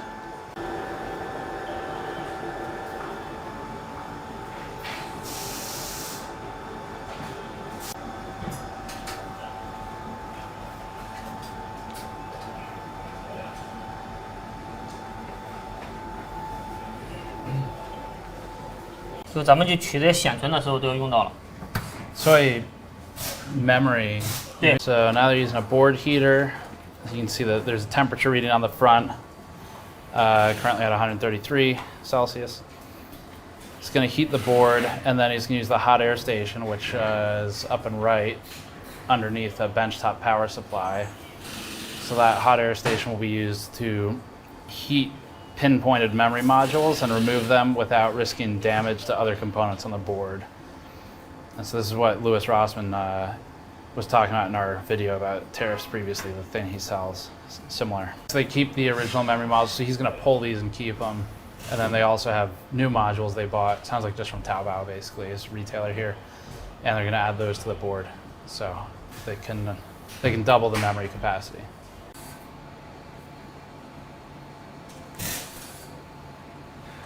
Cool. 那它很快，比较快的。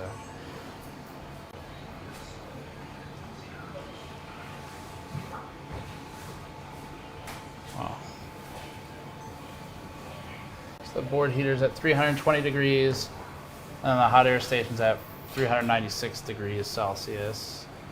好了，这第一道工序就完成了。完成。接下来我们就把这显存核心给重做一下，放新的球。This part is done. Okay. So right now they have this template for the solder balls. So this guy is currently, he's cleaning it, looks like with mostly rubbing alcohol. That's a cool dispenser. So he's got, wipes it down. He's gonna pour solder balls into the template and then use that to position it on top of the memory modules. They do 8 at a time. And that'll allow them to bake the new solder balls onto the memory modules, which they can then attach to the PCB. So you can see it's actually sized for the memory modules. Looks like now he's already applied flux and he's just wetting the solder balls.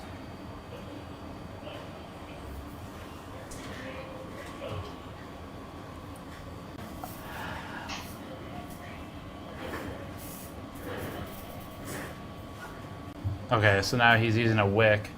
So this is a solder wick.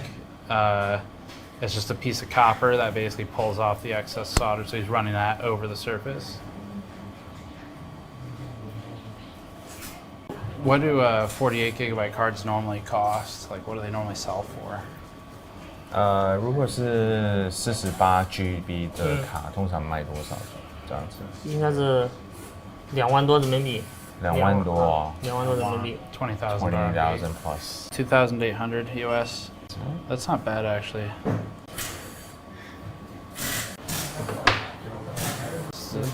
直球，对吧？ The soldering ball. Yeah. 刚刚那个叫什么？那个什么球？这是气球。气球。气球。对。它这个其实也叫漏网，就把它球漏到刚才咱们拖在那个上面。Okay. So it's kind of like what we call it. It's kind of have everything kind of filtered through. Right. 现在还是有一点温度吗？还是后面才加？后面再加热，你看他们没有？ Okay. 后面还没有通电呢。Okay. So they're gonna add the heat now, right? That's what he said. 现在这个就是加热了。对，这个是加热。是要多少温度？温度是多少？温度的话，一般调个100多度，不能太高。Okay. 对。Oh, okay. Because he needs to do another one, right? Yeah, he's gonna do another one. Okay. Because he could only do 8 at a time. At a time, based on his okay. tool. Yeah.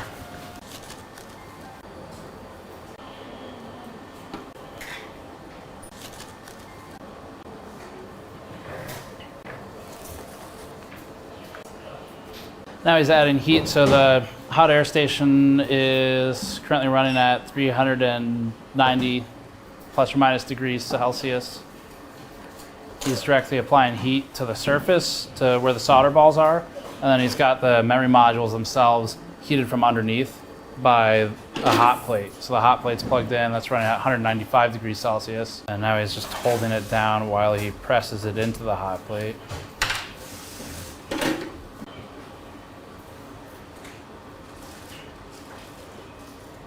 Is it hard to get like 4090s or 5090s for him?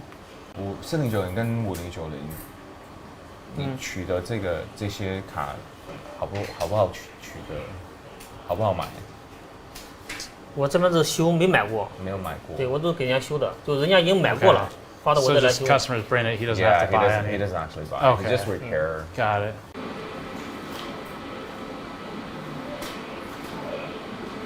It's just so crazy to me how like there's a couple shops in the US that can do repairs, but they don't really do like this level of repair. But I don't know of a single shop in the US that does like the memory modding. 因为在美国顶多就是可能电源坏掉或者是插头。Yeah, because labor cost is a huge issue, right? For the US, for him it's like it's worth it. For the customers, it's worth it. Yeah. Yeah, because it doesn't like the labor cost or the service cost is not as high. 所以它需要不确定助焊剂吗？这个啊，助焊剂是吧？上面这不是吗？这就是。哦，OK，助焊膏。无小件。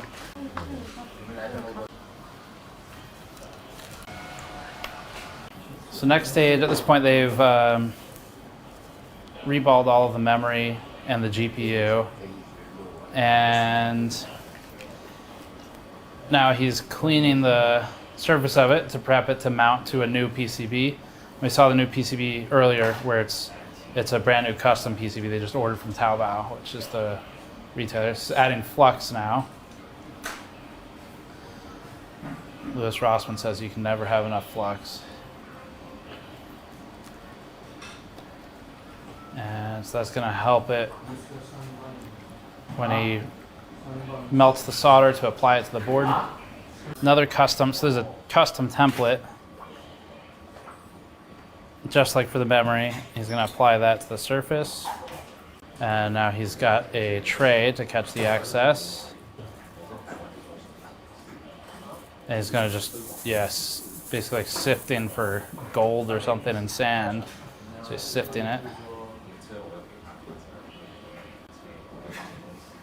Wipe off the extra, and then carefully remove the template while leaving them all in place, and they should be held in place by the flux. So this is a jig to hold the GPU in place. I guess the question is that to protect the GPU from the heat? 日板中间那一片那个铁的那个板子啊，是用来保护那个核心的是。对，要不然的话晶体都挨着那个。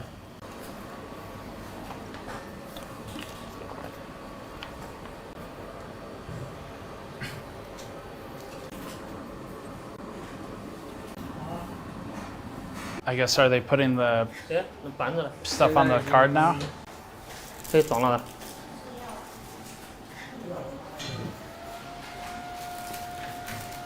This is a new one.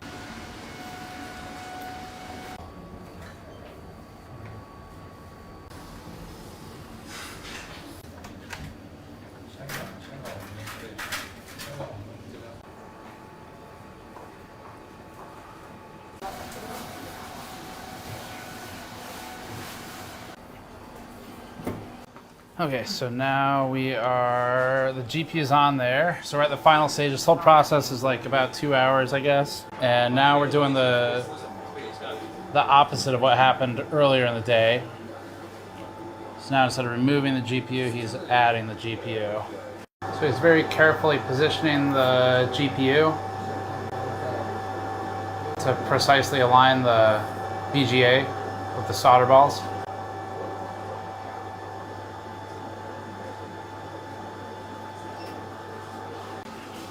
And now he's left the room, so I guess Tannen's going to take over from here.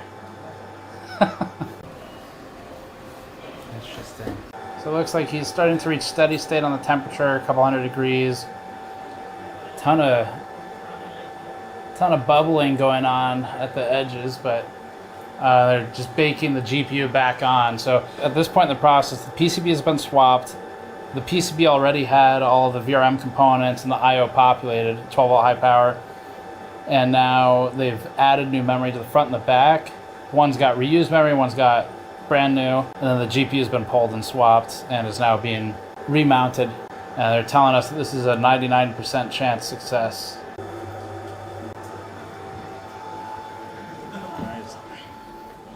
This is what Kingpin called the nervous part.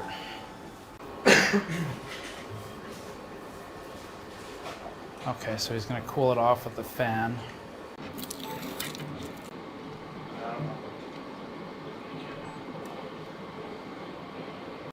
Do they reuse the same cooler that they took off the old board, or do they need a new cooler now? 新的，用新的。对，装好以后要先试一下能不能亮，不能亮还要继续修呢。OK。好。所以现在测试的吗？对，测试看能不能成功嘛。嗯。That's the cool. Snapping. Moment of truth. Moment of truth, yeah.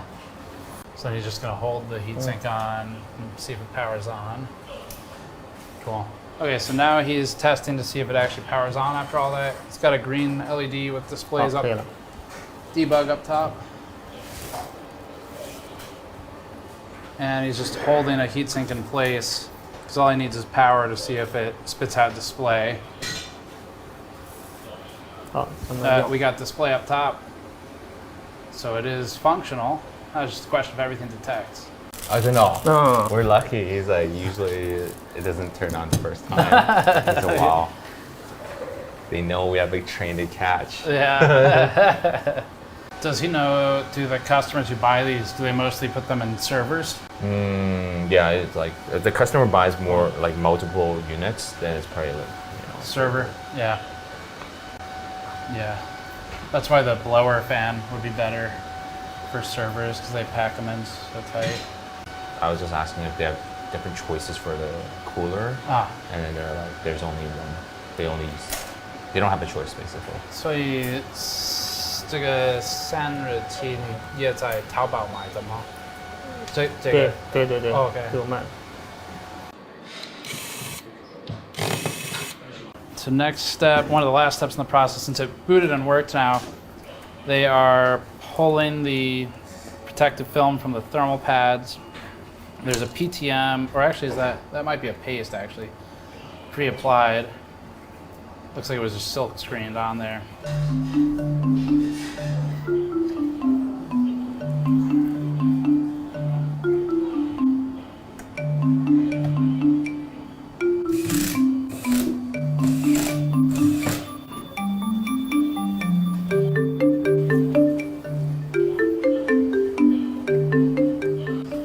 Looks like it works. So within 2 hours, start to finish, we have a working 4090 48 gigabyte. At the beginning of this process, the card was working, but it had been through so many repairs that it was very likely it'd break again at some point from something they couldn't really predict. First of all, from a waste standpoint, it's just way better to figure out a way to save that card because the PCB is kind of the least valuable thing in all of that, and is also the least precious of the resources. Being able to save the silicon that's in the memory and in the actual GPU itself, that has a lot of value, but especially has value in China, where they just don't have as much supply. Even though the supply looks pretty damn good from what we saw, it's still intentionally restricted. So purely from the perspective of the people living there, not only is this better than what NVIDIA shipped to begin with, and really not that far off in price when it was at its most scalped, it's also just a good way to kind of keep the silicon in circulation even as things like MOSFETs, capacitors, or PCBs die. The silicon tends to be pretty resilient, and it doesn't really die that often on GPUs. So what this tells us is that this is maybe an alternative method to getting more GPUs into supply. If they take the broken boards and then put functional silicon back into circulation, it's a certain level of ingenuity, and there aren't many places that are set up to handle it. Brother John's shop is impressive. We're excited for the whole separate video on that. After finishing at the repair shop, we rushed over to the high-speed rail, spent 6 hours traveling back to Shenzhen Bay, adding another 1,000 miles or so to our travel log here, and then we took a car over to visit this guy. He calls himself the Chinese Eminem. Eminem in China. So mean! This is Joe. He works as a creative director of product at the video card manufacturer Yeston, most famous for their waifu video cards. You know the ones. Yeah. I'm his father. She's father. She's father. Yes, you're she's father. Yeah, we have husband. Anything else you want to talk about on camera? I think we got it all. Support GamersNexus. Support Jesus. 电子耶稣. Yeah, I also have a same nickname. Which one? Yes, 猛男 of Yeston. What does that mean in English? Yeston's tough guy. Tough guy. Yeah. All boss, I will put your head on the ground.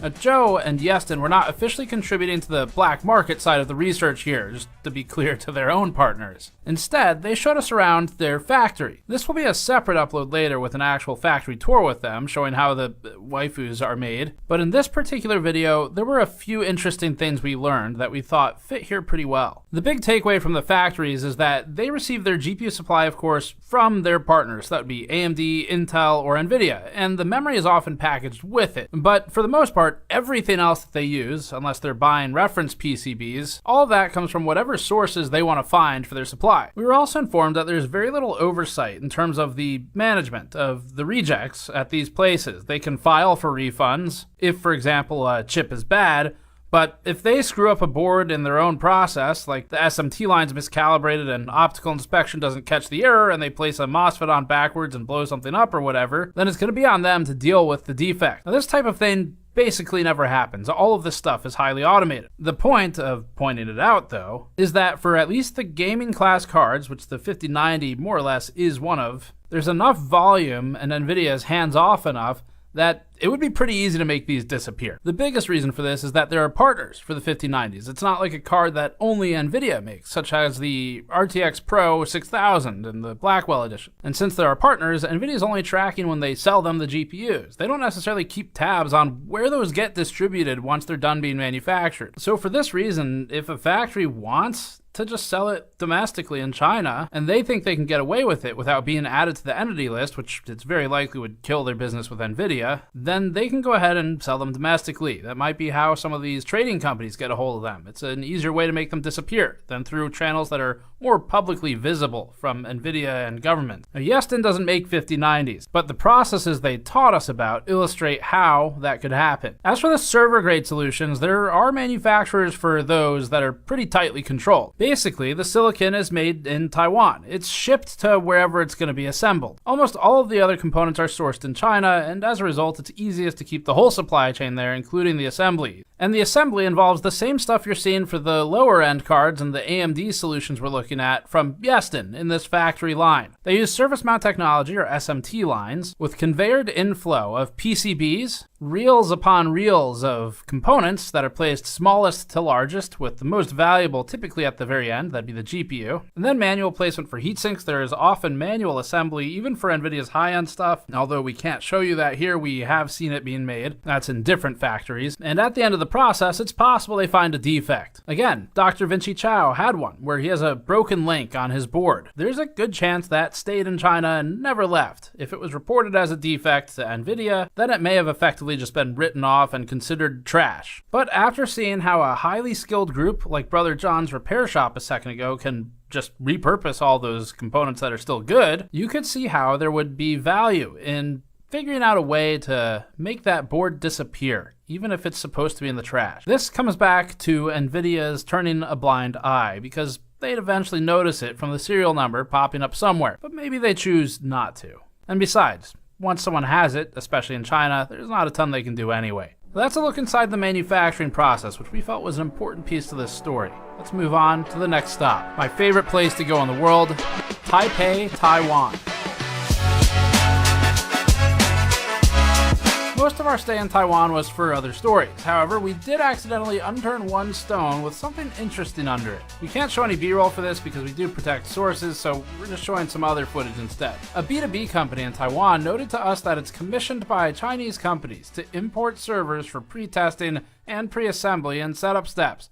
When we asked what the GPUs were that the servers ran, having just done all the rest of this, we realized that all of the hardware is export controlled. Once the B2B agency completes its testing, it ships the system out to the original buyer. Basically, they act as an intermediary to buy the machine, mark it up, and reship it to the original purchaser, maybe with actual testing. We also spoke with a company that conducts business in Singapore. The company informed us that they are also aware of similar pass-throughs for so-called testing or data services. Our last link in this chain is actually the first. The smugglers bring it full circle, and the smugglers themselves also put us back in the United States.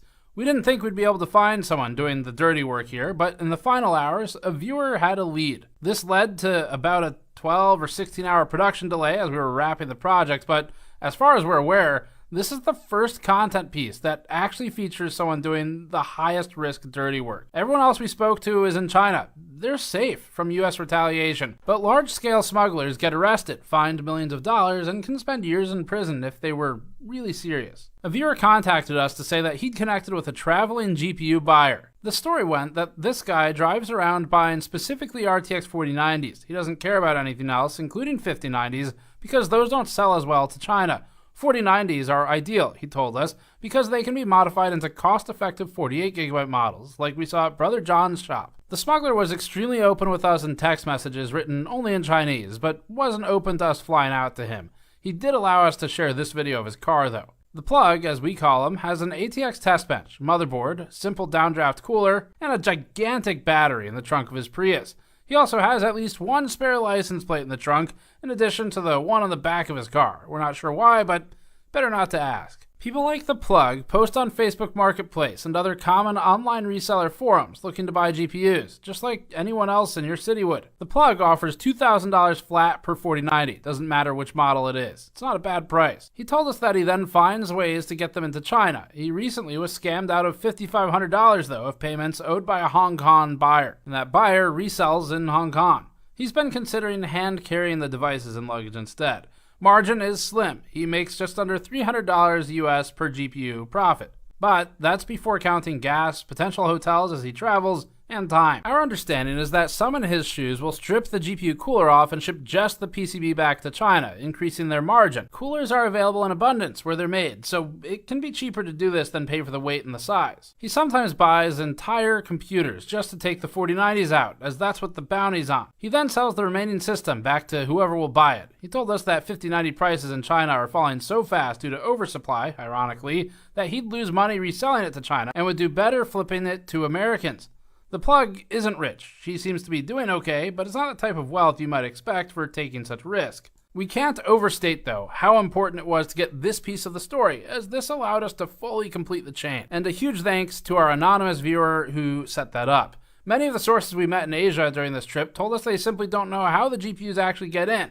And now we know. People doing this on a small scale, like the plug, are unlikely to be caught. But operations transacting millions of dollars worth of GPUs would have a harder time getting them out undetected. And that brings us to the end of our travels, but not the end of this piece. We have two more entities to look at, and that's NVIDIA and the US government. The legality is simple. This is our understanding of it. There's no restriction on purchasers, only on sellers the US has control over. Even Americans buying GPUs in China are not violating any laws. It is not restricted. So we'll start with selling. The simplest answer to who the sale of GPUs is restricted for is anybody who doesn't have a specific export license and who would be governed by US law. And NVIDIA can't just bypass it by shipping from a different country instead.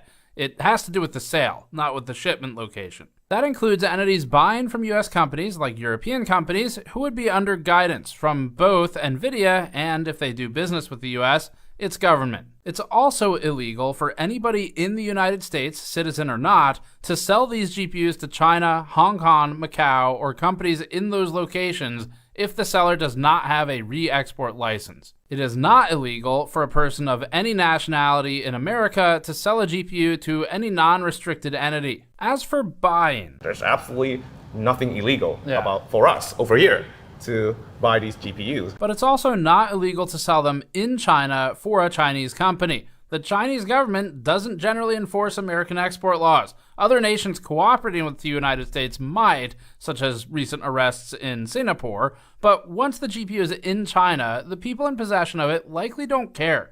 Buyer or seller, or someone who does both, like GPU dealer Vincent. 这个本来中国政府是跟中国政府没什么事的，禁止是美国禁止嘛，是英伟达他们不能再往这边销售而已啊。The only control over Chinese companies that the US has is the entity list, which would hurt their business prospects with American companies, but only if they care about that. Chinese GPU middleman Sitan He in Tianjin landed on the entity list for transacting banned GPUs and being found out. Sitan He purchases GPUs from anyone who can get them into China, and then they bid on domestic projects like data center build-outs. The entity list was used to restrict, for example, Deepcool previously, resulting in their American partners ceasing business with them for fear of frozen assets, audits, or collateral bans. So this hurts companies like Deepcool that want to operate in the US, and it even shut down their California office. But for Sitan He, they mostly want to do business with other Chinese companies, and so it'd have limited impact unless they wanted to expand to do business with Americans. Beyond the entity list, the US really has no control over what happens inside Chinese borders. That means the only point at which a GPU could feasibly be intercepted and a person arrested would be operating in the US or in transit to intermediary countries such as Singapore, which may have their own export laws. The people buying and selling them within China are not breaking any of their own government's laws, though. And so we come back to NVIDIA. At every turn, it really looks like NVIDIA is playing all sides. If there's enough money to be made, anybody is NVIDIA's friend. We think the story of AI GPUs has become a story of corruption between governments and the wealthiest company on Earth. For example, on April 30th, Amazon-backed AI startup Anthropic called on the US government to increase export control restrictions to China. As part of this blog post, Anthropic said the government needs to improve its export enforcement to reduce smuggling. The company cited examples of chips being smuggled with, quote, prosthetic baby bumps, end quote, and, quote, live lobsters, end quote. This upset NVIDIA, obviously, because NVIDIA doesn't like restrictions to making money. So NVIDIA shot back. Seemingly taking a page out of Trump's playbook, NVIDIA essentially called this fake news. Quote, American firms should focus on innovation and rise to the challenge rather than tell tall tales that large, heavy, and sensitive electronics are somehow smuggled in, scare quotes, baby bumps, or scare quotes, alongside live lobsters, end quote. Except Anthropic isn't telling tall tales. It's right. A 2022 video that we uncovered showed a security check at Zhuhai, a port in Guangdong. It's not far from Shenzhen, wherein a woman with a prosthetic baby bump was shown to have been carrying CPUs and iPhones instead. The report made it to customs.gov.cn, stating that she arrived from Macau, a common go-between, similar to Hong Kong. This story got international attention in technical media, and we reject the possibility that NVIDIA wasn't aware of it. We found the official Chinese government posting about smuggling from Macau. Imports to most of China are taxed, and so tax evasion coupled with smuggling will increase margin on the electronics rather than sharing it with one of the two governments. If you're already breaking a US law, it seems some just go for a hat trick and increase the profits. As for the lobsters, that's real too.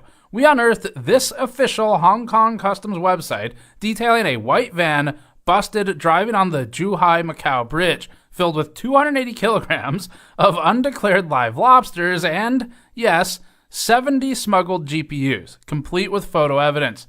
The Hong Kong Customs itself calls this sosi, or smuggling, and notes a maximum sentence of 7 years. NVIDIA's response to call these tall tales, then, is not only defensive, but serves to gaslight and grossly mislead, we think, and is tantamount to lying for sake of downplaying reality for its own benefit. But then, this is a common NVIDIA tactic, including its dishonest approach to reviews that we've already detailed in our opinions, and its deceptive and we think false advertising of the RTX 5070 as being equivalent to an RTX 4090, which is provably and comically false. Another instance of NVIDIA's fake news defense was following a July 24th publication by the Financial Times, reporting that more than $1 billion of NVIDIA AI chips had been smuggled into China. In response, NVIDIA, whose blind eye is turning an awful lot lately, downplayed the issue, stating, quote, trying to cobble together data centers from smuggled products is a losing proposition, both technically and economically. Data centers require service and support,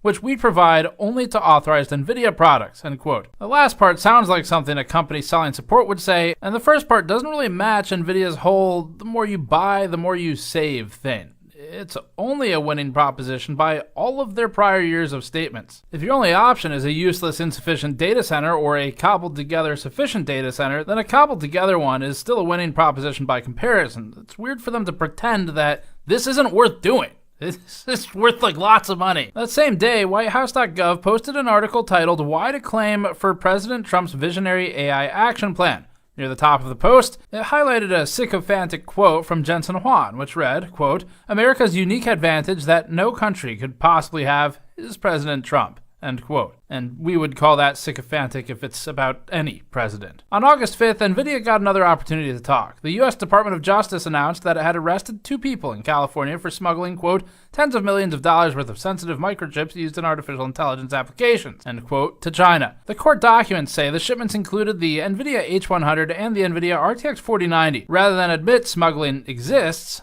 NVIDIA downplayed the situation again and stated this time, quote, this case demonstrates that smuggling is a non-starter, end quote.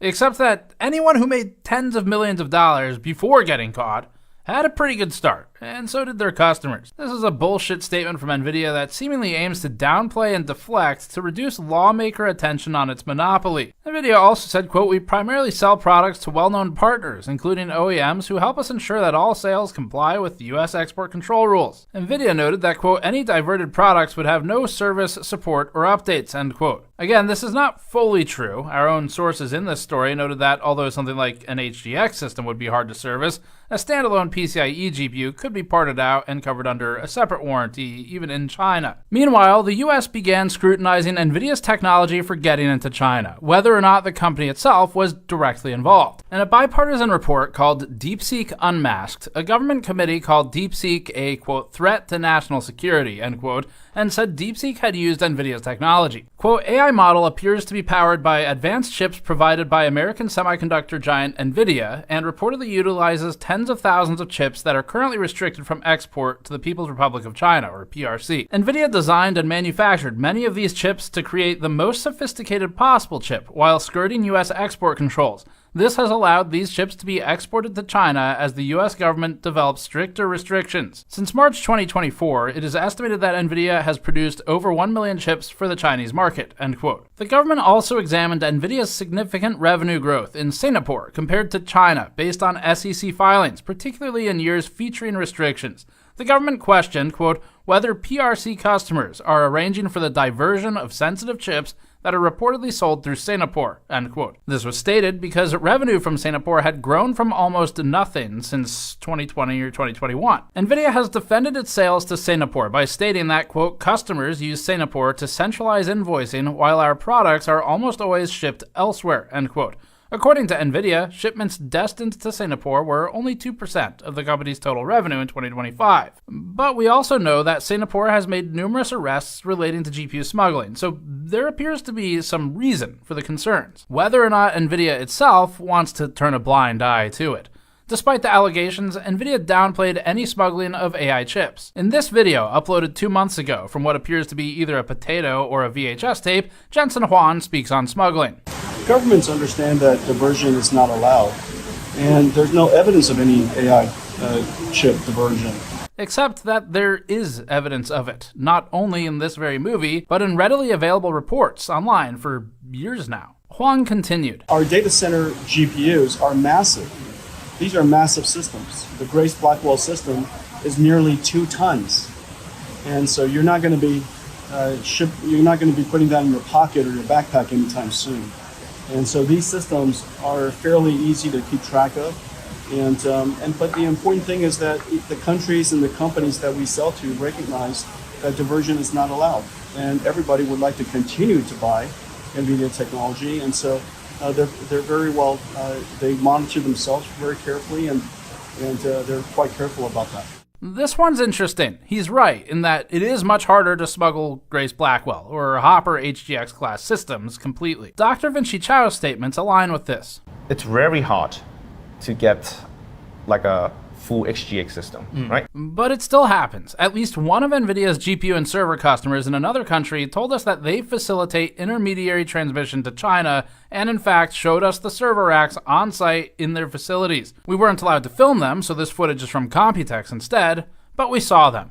A separate representative told us that document forgery through third-party countries can also disguise such transshipments. One middleman told us on camera earlier that an NVIDIA distributor gets parts into China, a downchain factory, and not the one we're showing right now, in case NVIDIA has its famed Journal of Retaliation out, told us that NVIDIA's QC rejects sometimes end up repurposed and kept in China, salvaging the GPU and the VRAM and scrapping the rest. Dr. Vinci Chao told us that one of his own devices had a defective link on it, contributing to this statement because he acquired said device. It just happens to have a defect. And he also said this. Do you think NVIDIA knows that all of this is happening? I would be surprised if they don't, right? Yeah. I would be surprised. I would be really surprised if they don't. Right? These are very expensive items. Yeah. Right? I would imagine you would keep track of everything, right? Yeah. I don't know. Is that? Yeah, it's hard to know what they can do, what they plan to do with all these defective parts. But I'll be very surprised that no one have ever thought of the possibility that if it's something so valuable, someone would come up with a use of Even a defective one. Defective ones. Yeah. So, in one set of statements, NVIDIA says that smuggling doesn't really happen because the export controls work and keep partners in line. But in another statement, Jensen Huang called the US export controls a, quote, failure, end quote, talking out of both sides of his mouth, we think. He spoke of competing Chinese GPU brands posing a threat to NVIDIA. Quote, the local companies are very, very talented and very determined, and the export control gave them the spirit, the energy, and the government support to accelerate their development. I think, all in all, the export control was a failure, end quote. But the stakes and the dollar signs for NVIDIA had increased. Jensen said NVIDIA's market share in China had dropped from 95% to 50%. And in NVIDIA's May quarterly earnings before the H20 exemption and revenue share, Jensen Huang said the company's data center business in China was done. Quote, however, the $50 billion China market is effectively closed to U.S. industry. The H20 export ban ended our Hopper data center business in China, end quote. Or, as Jensen says, the China market is worth one Boeing. The Chinese market in a couple of years is probably about $50 billion. The market we've left behind is utterly gigantic. $50 billion, just so you have a feeling for that number, $50 billion is like Boeing. Probably not the best example, but okay. Let's look back at the timeline one more time for these export controls and NVIDIA. This time we'll focus on highlighting NVIDIA's side of things, which is its relentless appetite for global domination. The October 7th, 2022 Biden administration export controls had a stated goal of, quote, protecting U.S. national security and foreign policy interests, end quote, by implementing new export controls restricting China's ability to build high-end semiconductors, including for the development of supercomputers. There was an included goal of staving off the potential for China to develop, quote, nuclear weapons and other military technologies, end quote. Blocking the H100 and A100 led to NVIDIA creating an export-compliant A800 at about 70% of the speed of an A100 for the Chinese market. A year later, on October 17th, 2023, the U.S. Department of Commerce updated its export compliance and restricted NVIDIA's A800 chip as well, alongside the newer China-targeted H800. Weeks later, on December 6, 2023, NVIDIA told reporters in Singapore that it would be working on another new chip that would comply with the U.S.'s new restrictions. On July 13, 2025, which was after Donald Trump won the 2024 presidential election, but a week before he took office, the outgoing Biden administration tightened export controls by introducing national chip caps for many countries, except for 18 allies. That's the AI diffusion rule we spoke of earlier, and it would have gone into effect in May. NVIDIA, who had remained relatively quiet about the regulations up until this point, criticized the restriction and made an attempt to appeal to the president-elect, stating, quote, it makes no sense for the Biden White House to control everyday data center computers and technology that's already in gaming PCs worldwide, disguised as an anti-China move. The extreme country cap policy will affect mainstream computers in countries around the world, doing nothing to promote national security, but rather pushing the world to alternative technologies. AI is mainstream computing, ubiquitous and essential as electricity. This last-minute Biden administration policy would be a legacy that will be criticized by U.S. industry and the global community, end quote. Seems like NVIDIA tried to also set up an appeal to the president-elect, stating this, quote, we would encourage President Biden to not preempt incoming President Trump by enacting a policy that will only harm the U.S. economy, set America back, and play into the hands of U.S. adversaries, end quote. This is where in the timeline we'd hit the $1 million dinner and then the ensuing unban of the H20 chip, but we've already covered that. Later that month, on April 30th, Huang said this of Trump. Without the president's leadership, his policies, his support, and very importantly, his strong encouragement, and I mean his strong encouragement. Frankly, manufacturing in the United States wouldn't have accelerated to this pace. A month after the Mar-a-Lago estate dinner on May 7th, the U.S. Department of Commerce confirmed that it will not implement the AI diffusion rule that NVIDIA campaigned against and that was created under the Biden administration. The rule was supposed to go into effect a week later, on May 15th.